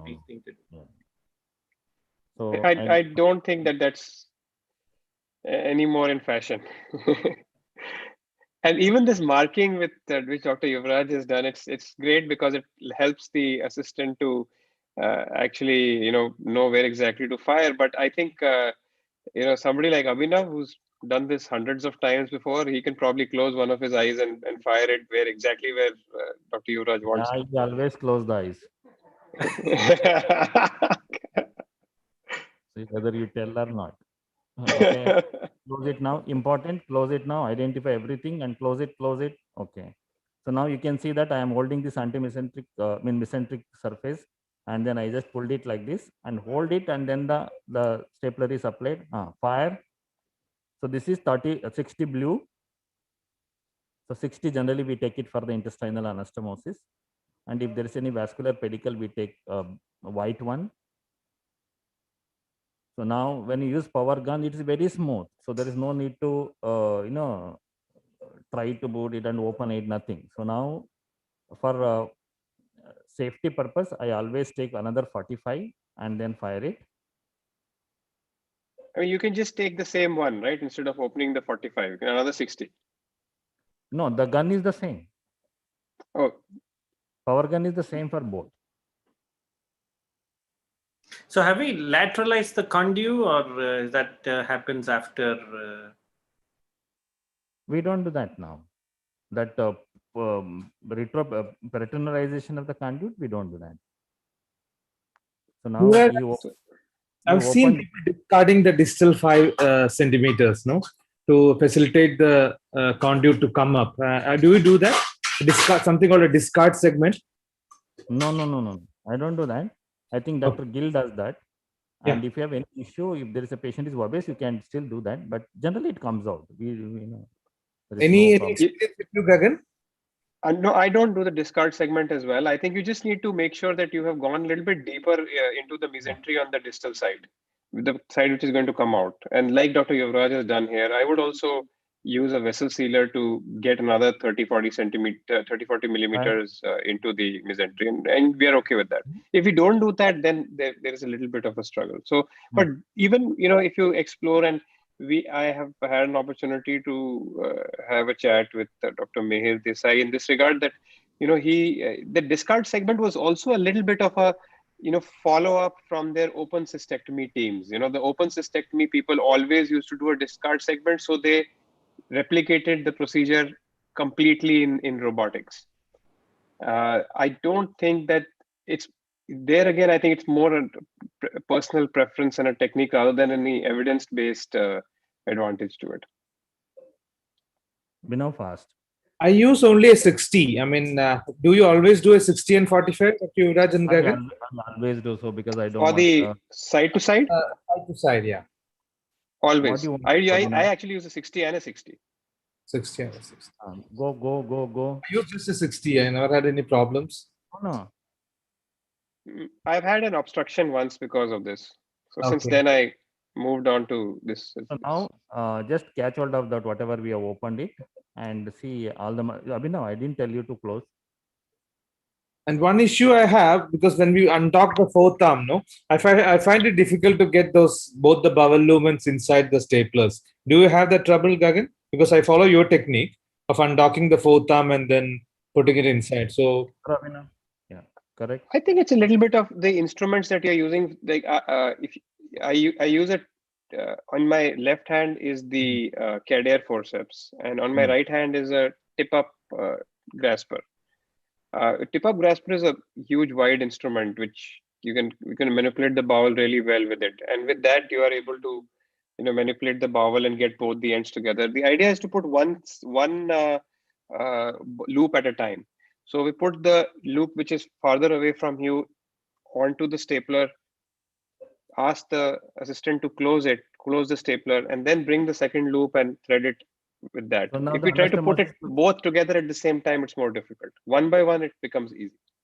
Correct. Gagan, the anastomosis looks okay. So now it looks fantastic, sir. It's it's really amazing how this intracorporeal stapling makes this thing looks easy. It is definitely not, but you and Abhinav make it look easy. No, no, no, no, no. It's not like that. So now I think, so this is the segment which is going to come up.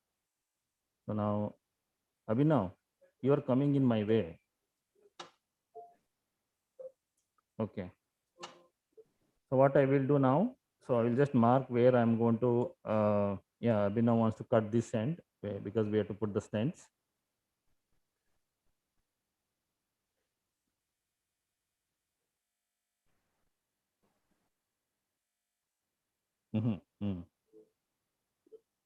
Yeah. So now the remaining job is only to put the ureter here to the conduit. So now this is the ileal conduit. So now you can see here, I just cut these ones, otherwise get confused. So now one ureter will be somewhere here and another will be somewhere here. So I'll make a mark here, mark here. So gently hold it, open it. You can use cartridge, there is no problem at all. This is the intestine.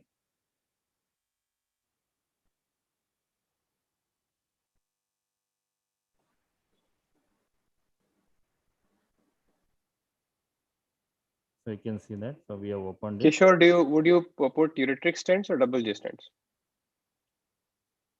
I follow you. I put double J stents. It's quite easy to place, and most of them come out after some time, couple of weeks. So no hassle of removing it also.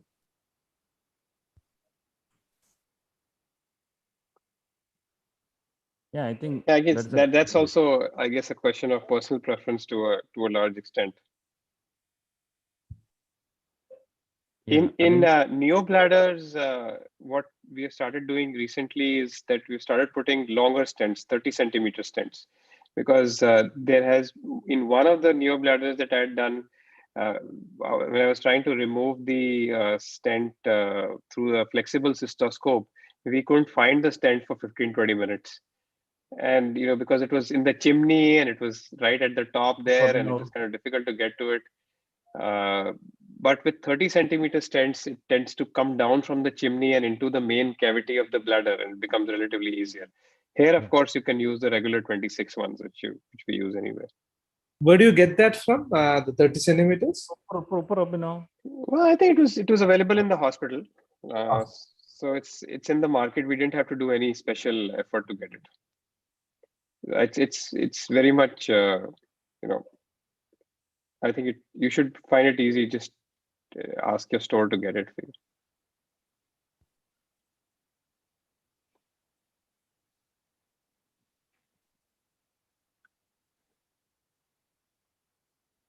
Most often, the digestance comes out by itself. Has it created a problem for you? So I think one invariably does. So I think the right side digestant is, almost from the second, third day is lying outside in the bag only, the outer tip. The left side, will probably either come out on its own, or sometimes you'll need to do a flexible scopy, or sometimes what we usually do is before we actually take the patient to the room for flexible scopy, we just put in a finger.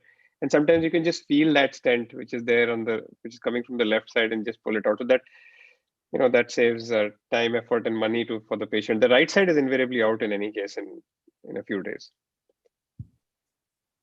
So I think at this point it would be good to talk about the role of ICG in looking at the vascularity.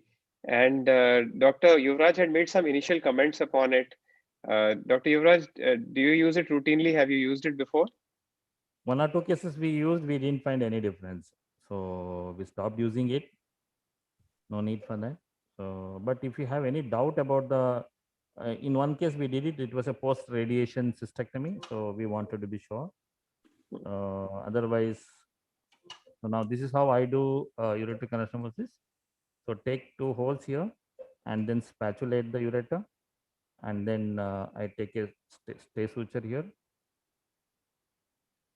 I think a couple of noteworthy points in this excellent technique that is being demonstrated by Dr. Yuvraj is firstly that he has left a very little amount of redundant ureter. I mean, he's gone almost right lower down till there, and is discarding all this ureter so that the vascular supply at the end is not compromised.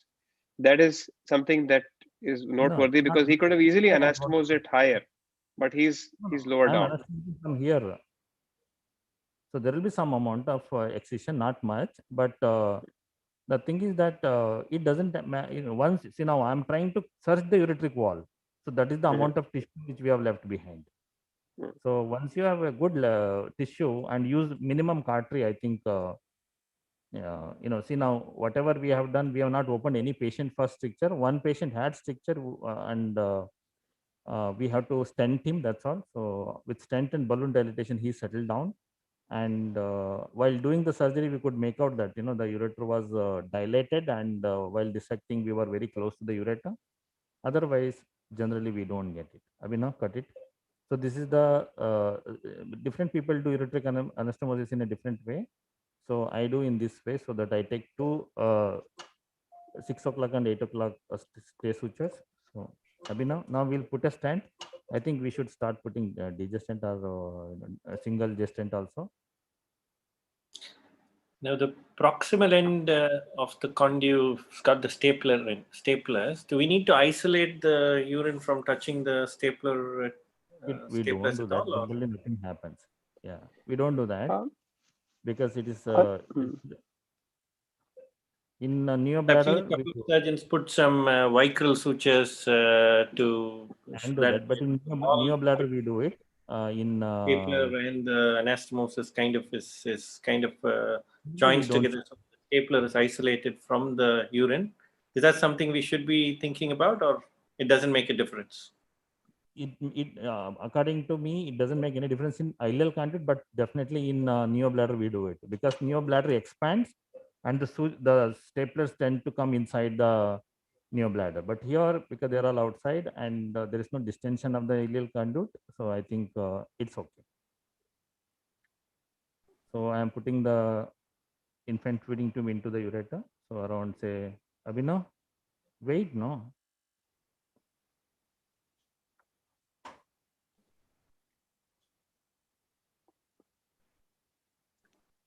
Anand, we've never had a stone formation in a conduit and never really did any closure underneath the staple line.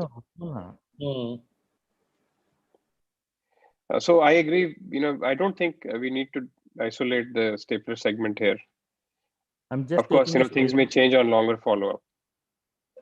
Yeah, I'm just taking a stay suture just for the stent. And in the end, when stoma making is going on, so then I think we are going to remove all these things and put a new regular stay sutures there. So just till the surgery is done, so we want this to be there.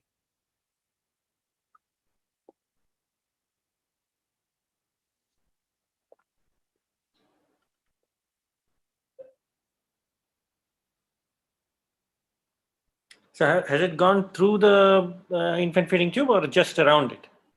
Just around. This is only to make it stay till the surgery is done. Once the surgery is done, when they're doing the stoma, then they will put they remove all these things because they have to cut the stapler line, and then they will fix that to the wall. There also we don't take through the tube, so we just take a pass. And any role of fixing it to the ureter? No, I don't do that because it's fine. So I need only for 4 or 5 days. So generally, around 7th, 8th day they come out.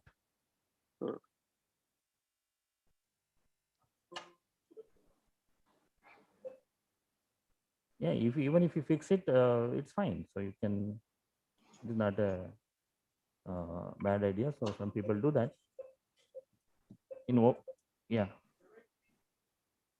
So now what I will do, I will just cut whatever the ureter which I was handling, and then suture it back in.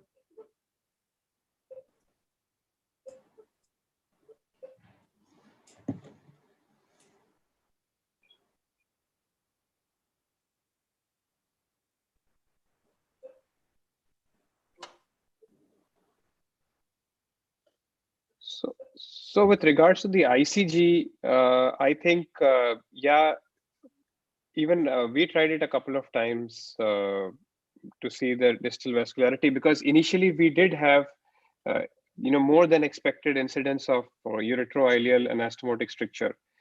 And then on the basis of that, we kind of started identifying where to divide the ureter. But over a period of time, we realized that it's not the ICG actually, but a change in the habit with regards to having a greater amount of ureter getting discarded and going more proximal on the ureter and removing all the redundant ureter and decreasing the extent of mobilization of the left ureter. So one would mobilize the ureter just till, say, above the common iliac vessels on the left side.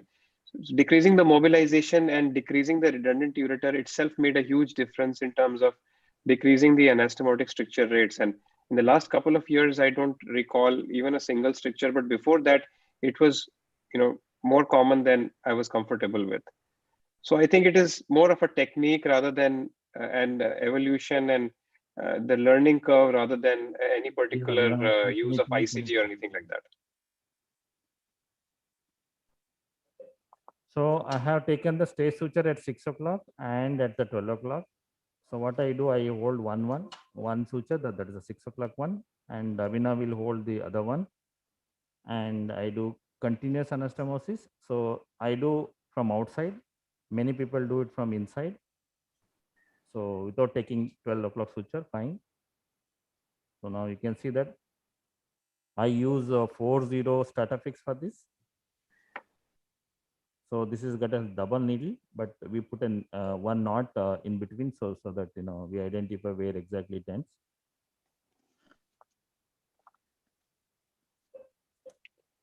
So a little different technique, but this is how I used to do it in open surgery. But I used to take monocryl, but here we have this suture. So now, so this is the first suture, first cut, and then you can go to the ureteric side.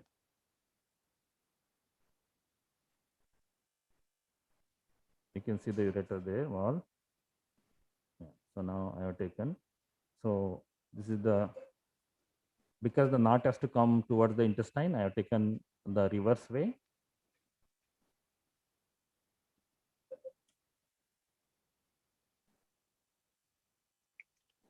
So a compliment for you from Dr. Saurabh Patil, confidence boosting demonstration. Thank you, Dr. Yuvraj.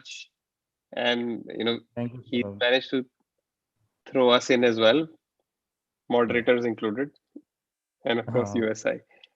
I think really today moderation was, moderating this case was very good. I think both of you, all three of you are doing very well. But Gagan, you told that you were supposed to go somewhere. I cancelled that because this was so mesmerizing.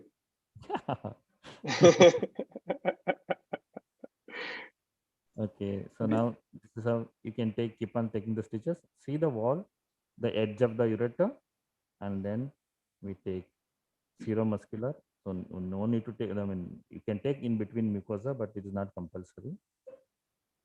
So another question from Dr. Saurabh, Dr. Yuvraj, that any specific tricks and modifications to minimize post-op ureteroileal anastomotic complications like stricture and leak? Do you use any specific sutures, etc.? ICG we have already discussed about. So suture, again, see now, basically it is the preservation of the blood supply and good anastomosis. Only two things I feel, and I think we have discussed about that. Preserve the ureteric blood supply, and then take good amount of periureteral tissue, and then while handling also minimal handling. So we cannot say that we can never touch the ureteric wall. We will still go, even in open surgery we used to do that, but very minimal handling of the ureter.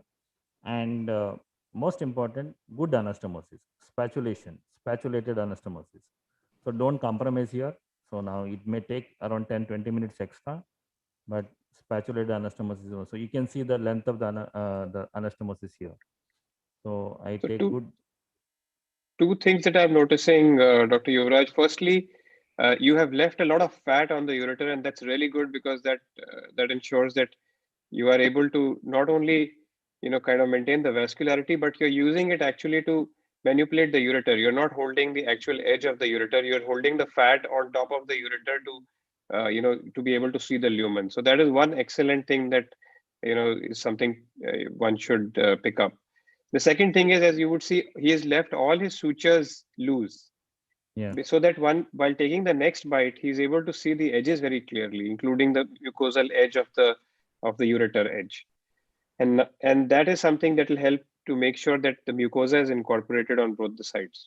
Any comments? So many times we tend to not take the ureteric edge. So that is very important. That is the reason you have to keep this. Others is very once you sometimes when you tighten it, so it goes inside and you will be unable to see it.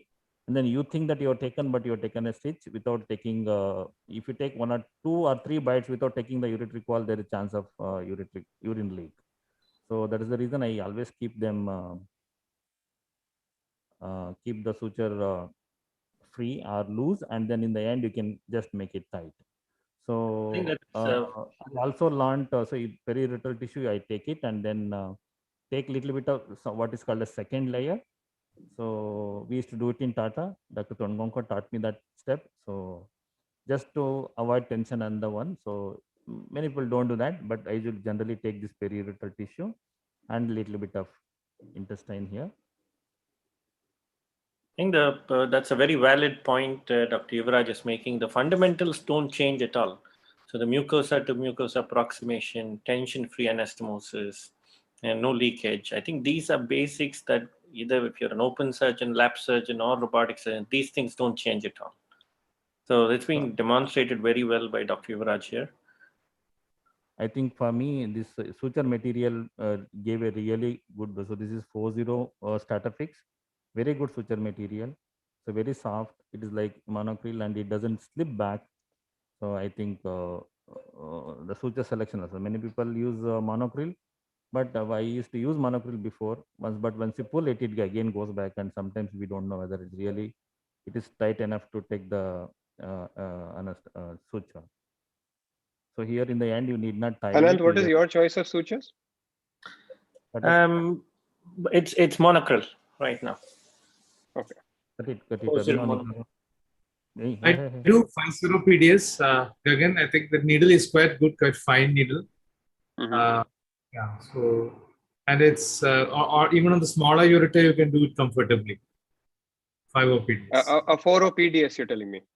No, 50. 50 PDS. Oh wow! You see, that's the difference between a guy who does robotic transplants day in and day out, and people who don't. Yeah, you're used to handling these 6-0 Gore-Tex and all that stuff in your robotic transplants, right, Kishore? So I just took the suture to the other side for the anastomosis, and do the same. Kishore is frozen.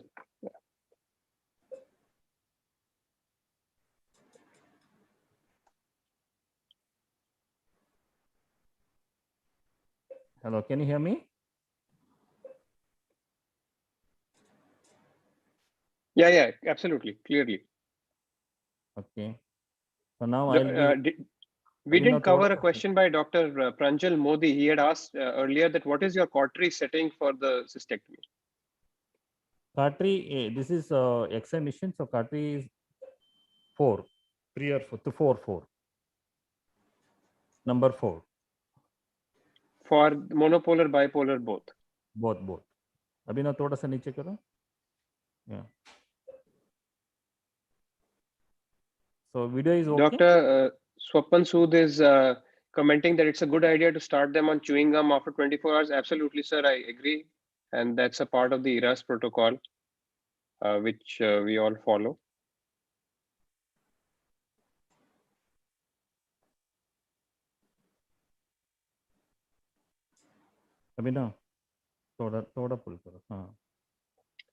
There was a question from Dr. Uttam Mete earlier on. I think we didn't cover it. Dr. Yuvraj, what is your usual duration of lymphadenectomy? How much time does it take you to do it? I take around 25 to 30 minutes each side. Absolutely. One has to be thorough about it. For robotic. And in prostate, it will be around say 15 minutes, because we don't go to the common iliac and lateral to the artery. So we did. So and Dr. Mete had also commented earlier that his lymph node yield with a robotic surgery is better than that of open surgery. Oh, good. One more person to support the robotic cystectomy. Absolutely. I think to robotic cystectomy, what's going to happen is exactly what happened to prostatectomy a couple of years back. I think people will more or less start accepting it as the standard of care as time goes by, especially after seeing demonstrations like this. Oh, so we'll be very happy if, you know, people are doing already. So I think you are all also masters. So generally my time for the cystectomy will be 1 to 1.5 hours depending upon the patient, and 1 hour for the lymph node dissection. So 2 to 2.5 hours, and 1.5 hours to 2 hours for ILL conduit. So totally around 4 hours to 4.5 hours we finish cystectomy. So this one we started, I think, at 9. I think we have moved along really nicely, sir. And obviously, you know, a demonstration is a different ballgame altogether than doing it in a completely comfortable home environment as such. Yeah. This needle is bigger than the usual needle, right? Or what is the size of this needle, Dr. Yuvraj? Size 17 millimeter. It's 17. Okay, looks bigger, I think. No, I'm operating with 2x. Mm-hmm. So another question: do you ever? Yuvraj said he's going with 2x. Have you ever felt the need to increase the magnification during surgery, Gagan and Kishore? No, I don't believe in that, because that's mostly a digital zoom. So in fact, it reduces the clarity. So I just operate with a normal magnification. Yeah, actually, I'll have to hunt to find where you can change it. Yeah, so it's got a lot of so the movements you can change from fine and standard and so on. I've never actually managed to get into options in the robotic console. You know? Yeah, I mean, it's a fine is like a 3:1 setting, which is a default option. In the S system, I think Anant, you started doing your prostatectomies in the S system because that's what you had there. There was the highest scaling was actually 5:1. So in the S you had to change it around because 5:1 was like too much scaled. But in the SI and in the XI and the X, the highest level of scaling possible is actually 3:1, which is pretty much comfortable for all the settings. If you do want to experiment around a little bit, maybe reduce it to 2:1 during the bladder drop, because the bladder drop, you do need to swim with your hands a little bit, so that may be less effort with less scaling. I've actually, to be honest, never changed any of the settings. The default settings I've never. Same here. So in XI we have 1x, 2x, and 4. 1x and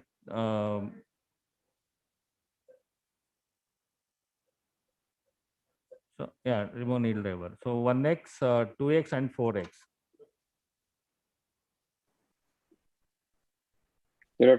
Tomorrow I'm going to find out. Go and open up the stuff there and find out which X am I operating at. I tried doing that when you have a PIP, when you have that, when you're doing a robotic ultrasound, I tried changing the magnification so that I can get better vision. But in fact, it reduces the clarity. If you increase the magnification, probably it's counterproductive. No, I always operate with Ruko Abhinav. Always operate with 2x, and you can see the clarity. That I don't think it will reduce the clarity. It will make so why I did was that with 1x I tends to go very near to the tissue and my camera used to get fogged. So with 2x I am a little bit far away, so that is the reason I used to do that. So now I can see the same. Suppose if I say here, I'll just change to 1x. See, so this is 1x and this is 2x. So it will give you few advantages. So So that's the reason my camera cleaning came down. Otherwise, I used to go, because we used to operate with a SI and then change over to here. SI is very good, but in XI we used to get a lot of camera fogging. So this is the spatulation. Yeah, remove this. That's a good amount of spatulation that's been done. Very good. Yeah, one thing I noticed about Dr. Yuvraj is that he makes a really generous incision on the bowel and on the ureter.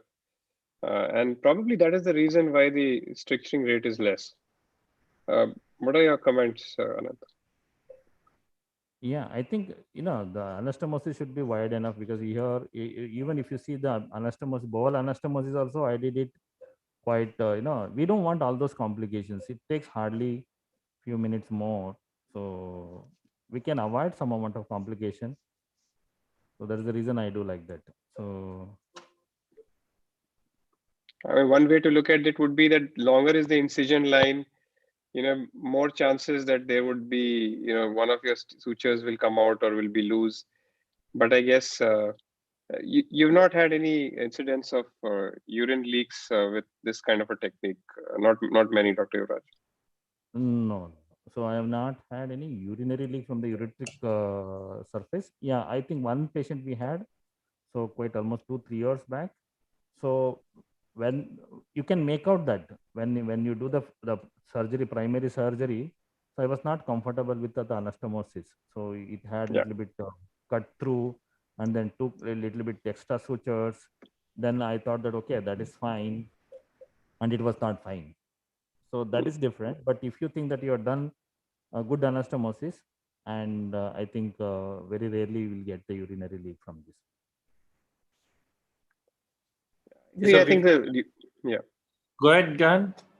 No, I'm just reaffirming what Dr. Yuvraj is saying, that it's sometimes the ureteric wall is extremely thin, and the sutures don't hold that well. And I've also had, I think 2 instances of urinary leak, and just at the conclusion of the case, I was kind of nervous about it.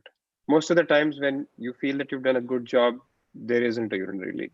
In fact, every time I have thought that the anastomosis has been good, there has been absolutely no leak. So there's a question from Dr. Ali Poonawala. Yes. And is there a trick to make sure the ureter is not rotated? No, once you hold them and pull them up like this, so that comes into the alignment. So if you are holding it loosely, so you can make out that. So, and you can just go to the root of the, the proximal part of the ureter. So then you can make out. So generally, even little bit of rotation is fine. So we should not turn it 360 degrees, which is very, very rare. It is not possible to do like that, unless we really, you just leave it like that. The ureter lies in its own alignment. Turn, yeah. So identify from that alignment, and see here. So usually doesn't happen in that way. Yeah, that's a good point. And usually the right ureter is never the problem, because you're able to see it from till the area that you've mobilized. But the left one, because it travels under the sigmoid, so you always you saw that. I would have shown that when you pull it, you can see that. Abhinav, wait just till I finish. So once you pull it, I think you'll be able to see the surface. And kink also, sometimes we can see that, okay, we are over rotating the ureter. Everything you can make out.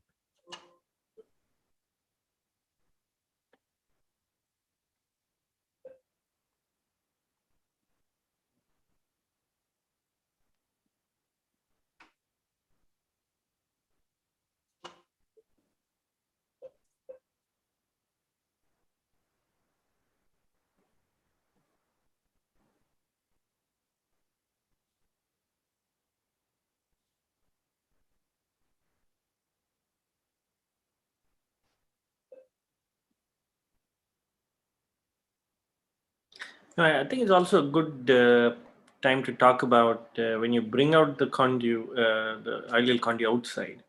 And what are the chances of developing hernias around the peristomal hernias? What is the problem? How is there any tricks to prevent that from happening? Is that something that yeah, we have this problem. I usually insert 2 fingers, not 3 fingers. And the incisional hernia rate is, I can say around 8 to 10 patients out of 100 get this one, incisional hernia. And troublesome will be, out of it will be usually mild to moderate. And troublesome hernia will be around, say, around 5 out of them. And our general surgeon put a laparoscopic mesh for those things. And then I started looking for, can we put a mesh at the same time? So then we discussed with this one with so when, because urine is out and then there will be some amount of infection, no need to do that. So that is the reason. But that is a very valid point. I think even I have difficulty. I would like to ask Gagan or someone. Parastomal hernias are a reality, and I would say that asymptomatic parastomal hernias will occur in, I think, even more than 20-25% of patients. Most of the time, they will contain just fat and not any bowel segment. But we have all had instances where patients have had to undergo surgery for parastomal hernia reduction and mesh placement in the post-op period. Yeah, more than the hernia causing bulging. So for us, the problem was that if the patient is unable to, the bag is unable to be fixed properly. So we go ahead and then put a mesh. And putting a mesh, I think the general surgeons are very good in that. And they have a mesh which cut across for the ileal conduit part, and they very nicely. So all of my patients are doing very well after doing the hernia repair. Is it lower if you bring it out through the rectus muscle? Would that make a difference? Or we do from the lateral surface, lateral margin only. Sometimes inside, sometimes outside. But this problem we had even with the open surgery. Not only it is nothing to do with the surgical technique, but I don't know how to prevent this proactively. If anybody has got any, I think we would all, at the time of maturing the stoma, we would all take stitches between the sheath and the serosa of the bowel. But even in spite of that, all this stuff would happen. Again, it's even in my practice, about 20% to 25% to get parastomal hernias. So a lot of times it doesn't make a difference to the patient other than the swelling that they have. It doesn't really cause major issues. But then again, if we can avoid it, we should be exploring ways in which we can reduce the number. Absolutely. Have Dr. Yuraj, have you actually ever used the mesh intraoperatively to prevent it?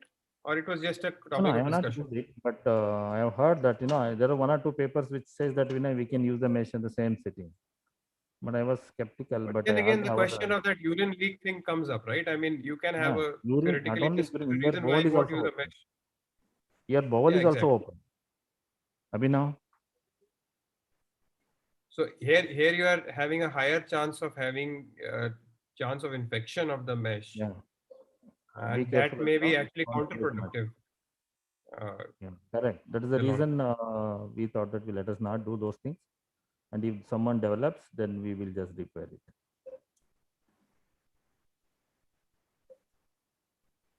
So same thing will continue this side. So no difference.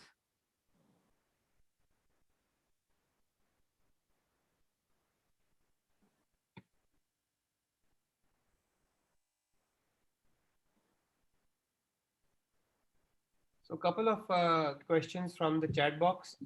Dr. Percy Chibber is saying that he's asking Dr. Yuvraj, do you feel that the second layer of sutures on the ureter stand to jeopardize the vascularity of the anastomosis? Unlikely, sir, because we just put 1 or 2 extra sutures. In fact, I feel that there is one paper that when I was doing, I was not aware of it. Dr. Tongonka taught me that step. But when I saw one paper was there, so which says that you can put a periuretral tissue can be bought here. Of course, you should not put many of them. 3 or 4 or even 2 or 3 is also enough for us. So generally, it won't cause. And Dr. Aditya Sharma is complimenting you and Abhinav for a fantastic show. And Abhinav gets a compliment for a flawless assistance. Yeah, I think it's very, very important. So So now we have fellows, Abhinav, and they're all trying now. Without them, it's very difficult to do cystectomy. Robotic surgery for that in that matter. I think one should develop the team. So we have been telling and talking about these things from the beginning. Thank you. And Aditya is also asking that whether there have been any encounters with an unusual metastatic pattern after RARC. Do you feel that robotic approach results in some greater unusual metastatic patterns? No, I don't think so, because the peritoneal mets, which we think even happens in open surgery when we contaminate, even contamination is not a planned one. It happens sometimes because if there is a disease outside the bladder, T3, T4 diseases, of course, it is there even in open surgery. Robotic per se, I don't think, we have not had any instances of port site mets or something. Port site mets is the only thing which we can think of, but which we can attribute to robotic technique. Otherwise, no, not exactly. Anant, Kishore, you want to comment on this? So again, usual, I haven't had any specific port side metastasis or anything of that sort.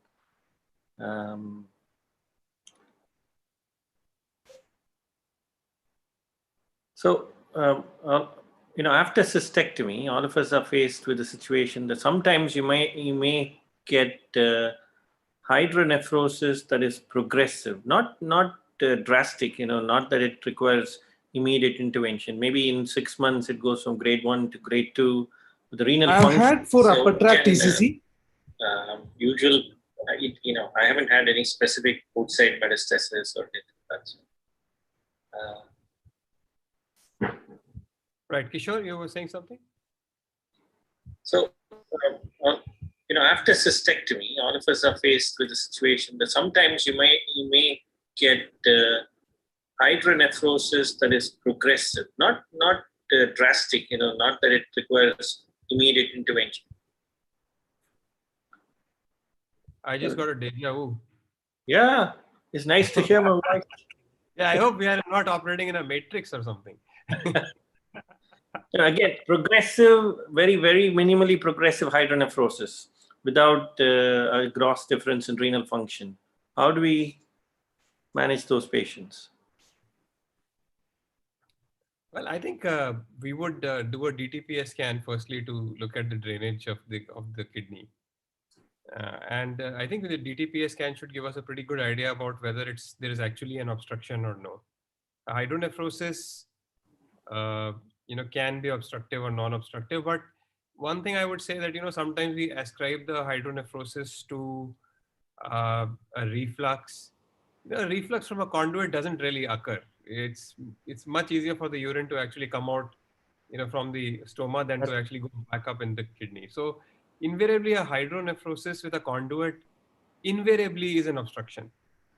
However, you do have to, document it by doing a DTPS scan, and maybe if you feel that there is a doubtful, drainage, then you can repeat the DTPS scan in a few weeks and see whether there is any functional change.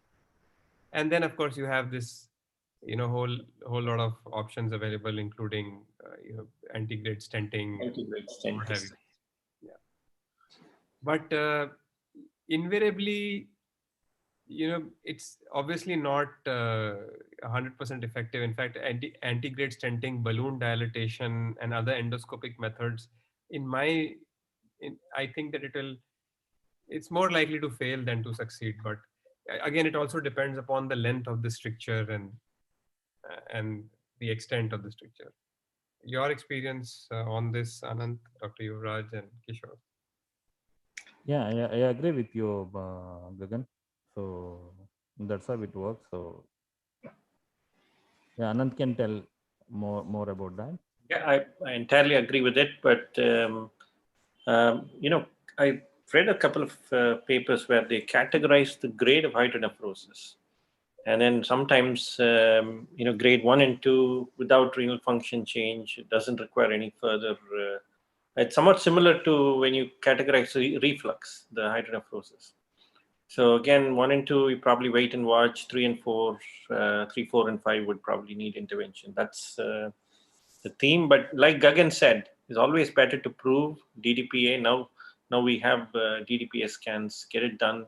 Prove that it's not obstructive. If it is obstructive, like he said, it's always worth giving it a shot with minimally invasive treatment. Antegrade stenting is the one I would vote for. Whether it works for a long time, or we postpone the inevitable where we go in and redo the anastomosis, is again a moot point. Yeah, redoing the anastomosis is also is a tough ask. Doing an open surgery in this situation, dissecting out the ureter, finding out where actually it is, and then going in and re-anastomosing is also, I mean, we've done it, but it's not the most painless of procedures for the surgeon as well. So coming to that point, how do we, if we suppose reopen it, if we do not retroperitonealize the ureters and the anastomotic area, how do we identify? So should we retroperitonealize? Is the question that I'm putting forth. And that's one of the questions that has been asked by Dr. Aditya Sharma as well. Do you retroperitonealize the ureter? Conduit, sorry. So generally we don't do that. So no need to do that. So identification of ureters, I think according to is just the luck. And even if you retroperitonealize, if the patient has got a tendency to form adhesions, you will still find difficulty. And one case we had a recurrence at the ureteric insertion. We did it robotically, and we did re-implant after taking a frozen section. So patient is doing fine now. So I think it is possible. It is not that it is impossible. Of course, it is difficult. Difficult whether you do open, retroperitonealize. Even when you retroperitonealize, we don't do it complete retroperitonealization. We just fix it into the laterally, and we don't retroperitonealize. We just put some few stitches somewhere here in the anter-abdominal wall. So just to fix the ileal conduit. So is it necessary to cover the anastomosis with the posterior peritoneum? No need. I think these questions come about because when we're doing primary surgery, it won't make a difference. But suppose we need to go in again in future, do something for the stricture.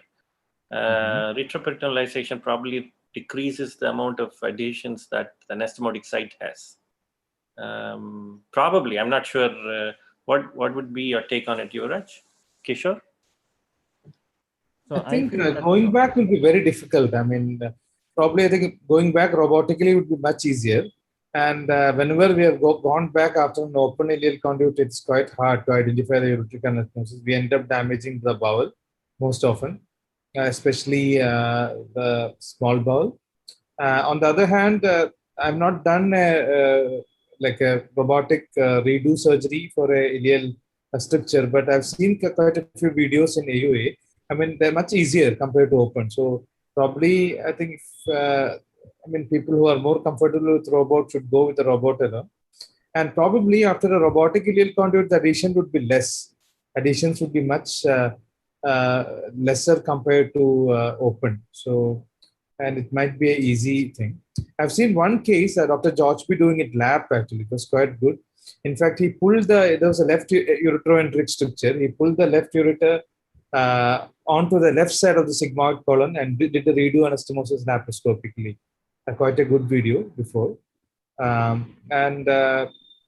it. I think going probably minimally invasive may be slightly better off. So the other point is, by the time you go inside, the conduits probably become bigger.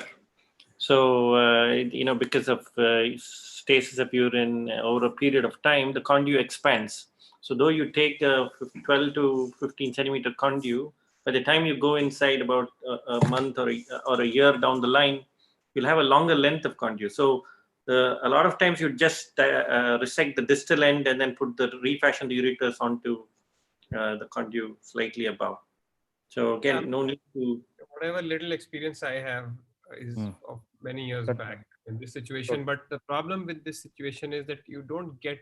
It's not easy to mobilize the ureter in this situation, especially if you have already sacrificed a significant part of it in the initial anastomosis. So, it's invariably you have to bring the bowel to the ureter rather than the other way around.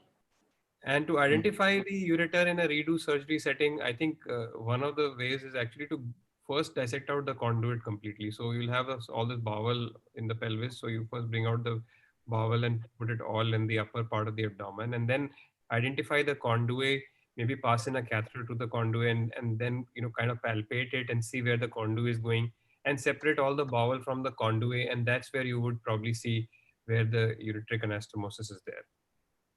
If you kind of randomly try to find the ureter in all this jumble, it's Suction, Abhinav. One idea, Anant, would be to put a PCN and put ICG through that. I've seen a couple of AUA videos with that. So most often they will end up having a PCN because of structure. So you can put ICG through the PCN and visualize the ureter in laparoscopic surgery and robotic surgery. So putting it through you'll be able to see it well with through the lumen. Yeah, I mean it lights up quite well. That's interesting. Wait. Abhinav, you come here. So now this is the one. I saw a couple of videos where they had this system where you put in a stent that has you have the potential to make it flicker. Gagan, you've seen that as well, haven't you? That I think. In fact, now they've withdrawn. Anant, I have done a couple of studies when I was doctor with Dr. Monga. There were two stents, one with the Cook and one with the Stryker. The Stryker had a laser one, the other had an illuminating stent. Both have high incidence of ureteric stricture. Now they have withdrawn from the market. Okay. Now they don't even use for gynecological purposes. Dr. Sanjay Kulkarni is suggesting that you can put in methylene blue through the PCN into the catheter, into the ureter. Bag. And another compliment for Abhinav. Apparently he is called the fifth arm of the Da Vinci. Yeah, seventh, everything is him only.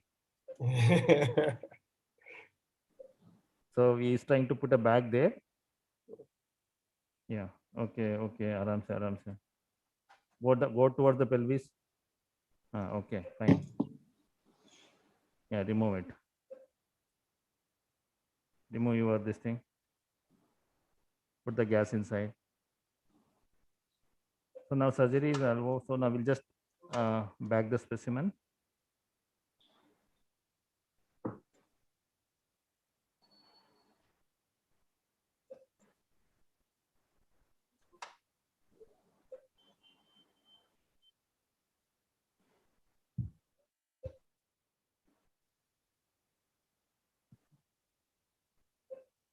So first we will put the lymph nodal packages.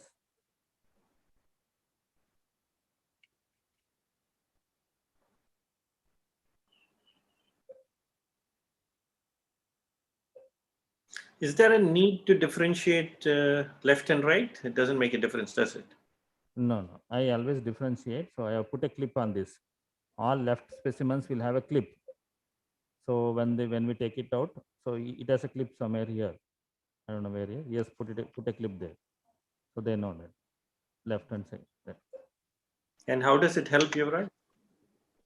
Yeah, we know how many lymph nodes on the right, left, and in that way we don't have any scientific evidence for why should we do like this. But it has been said that at least we are unable to make out and send it in a different pockets. At least right, left to hona chahiye.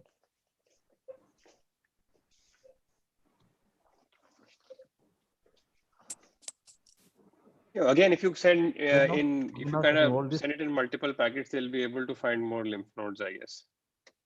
Abhinav, hold it. No, not from the left side. Okay, fine.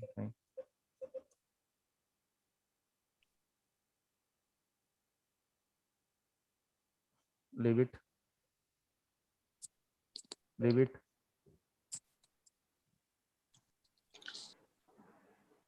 Very nicely done. So what bags do all of you use, Gagan, Kishore? I use homemade for cystectomy. The variation of a homemade bag is what we use. Homemade bag. Yeah, we call it the S bag. because S stands for Surya, who is, you know, the fifth arm of my robot.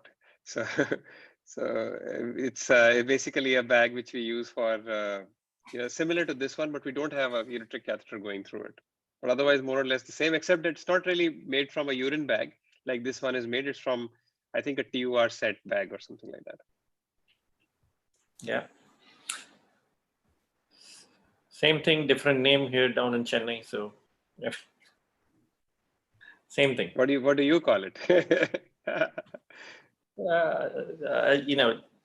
don't call it the S bag, but it's actually the suction. It comes in a sterile container, a sterile bag. We use that actually.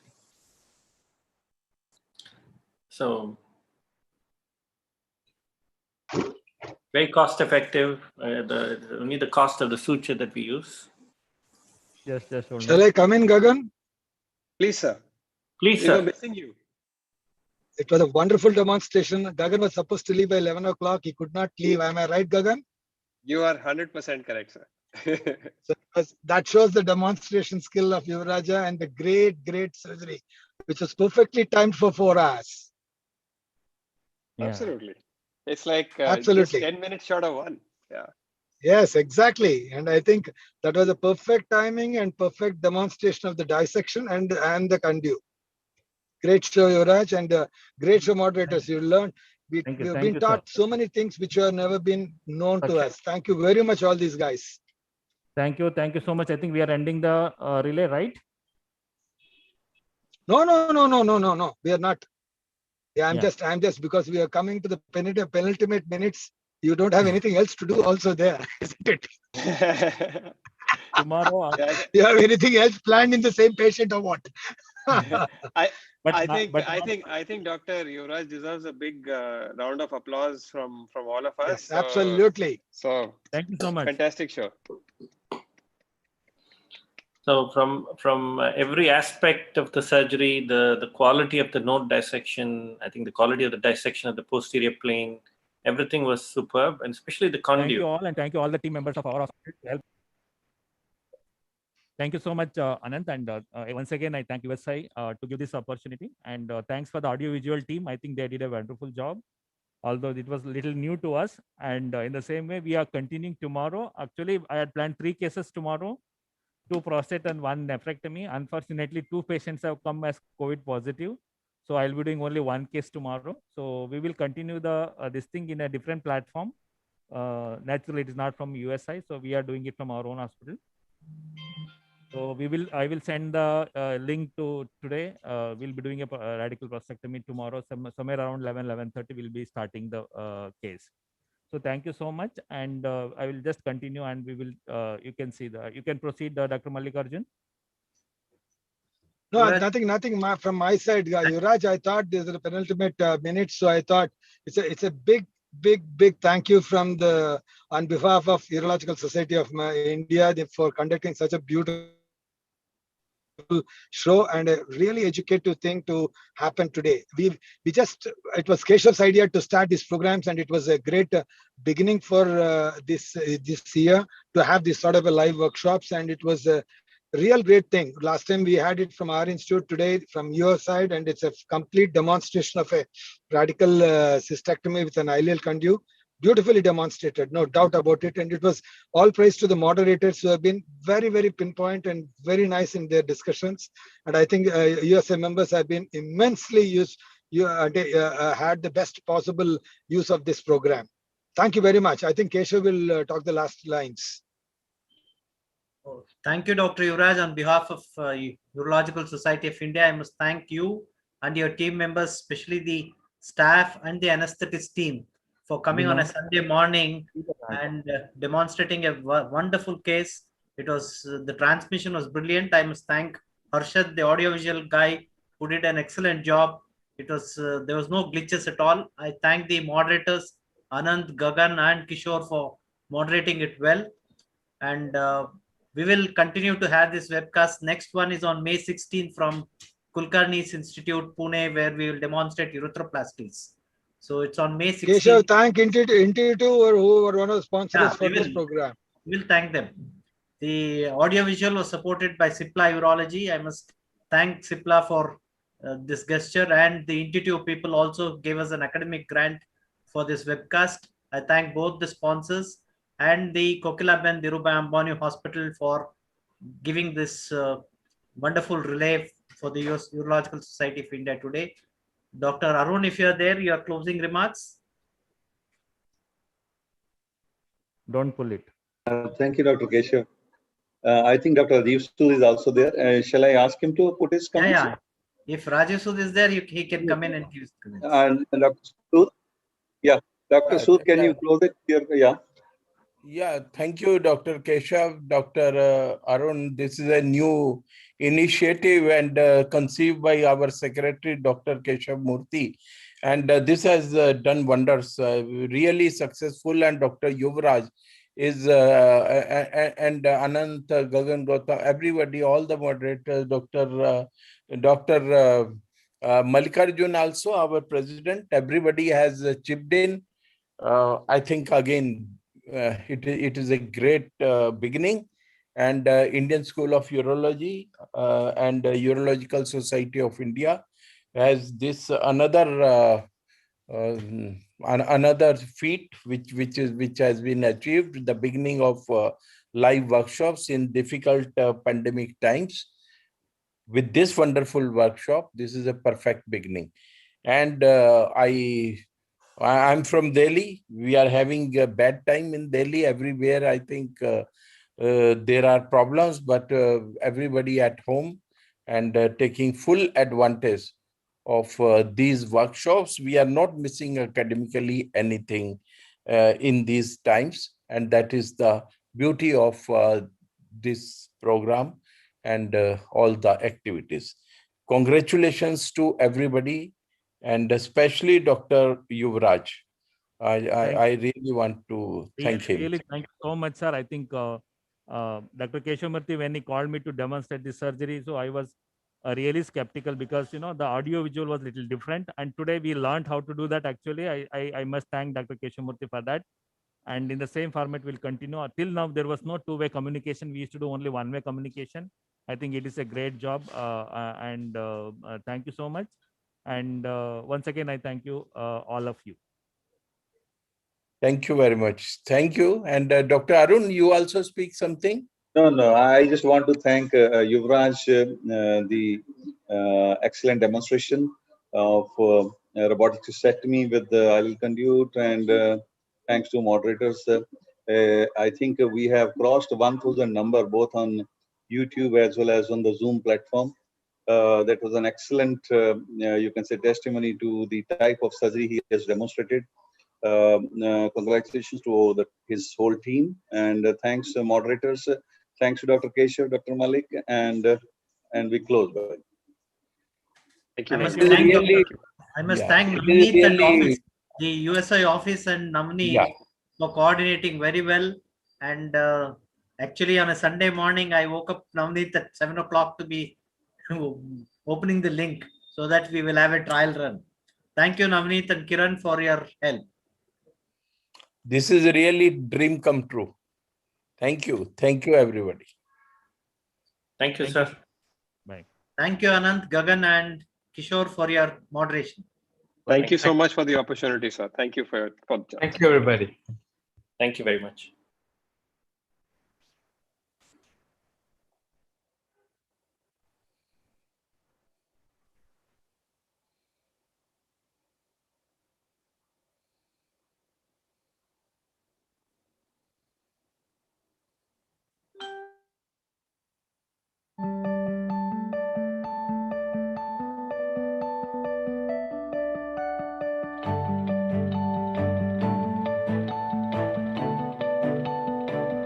We've integrated what we've learned from our customers and what our design teams have invented, and now we're proud to present the da Vinci Xi. The da Vinci Xi is our 4th generation of da Vinci system, and it has in it over 20 years of learning how to enhance surgical performance by creating a natural extension of the surgeon's eyes and their hands.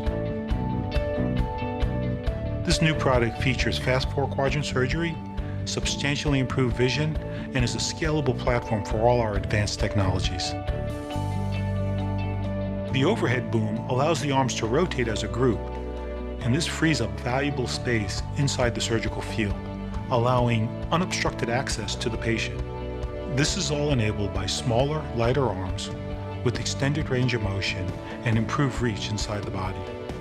Making the system much easier to use was a primary focus of developing the da Vinci Xi. Docking is facilitated by a laser targeting system. Point the endoscope at the surgical site, press the targeting button, and the system will configure itself into the optimal position for the procedure. The new endoscope is much easier to use. No more draping, calibration, white balance. You just plug it in and go. With this new architecture, you can put the scope in any one of the arms, and it gives you a lot more flexibility in setup. At Intuitive, we strive to create the safest, least invasive option for surgery. And we believe deeply that minimally invasive surgery should be the standard of care, and we work hard every day to make that a reality.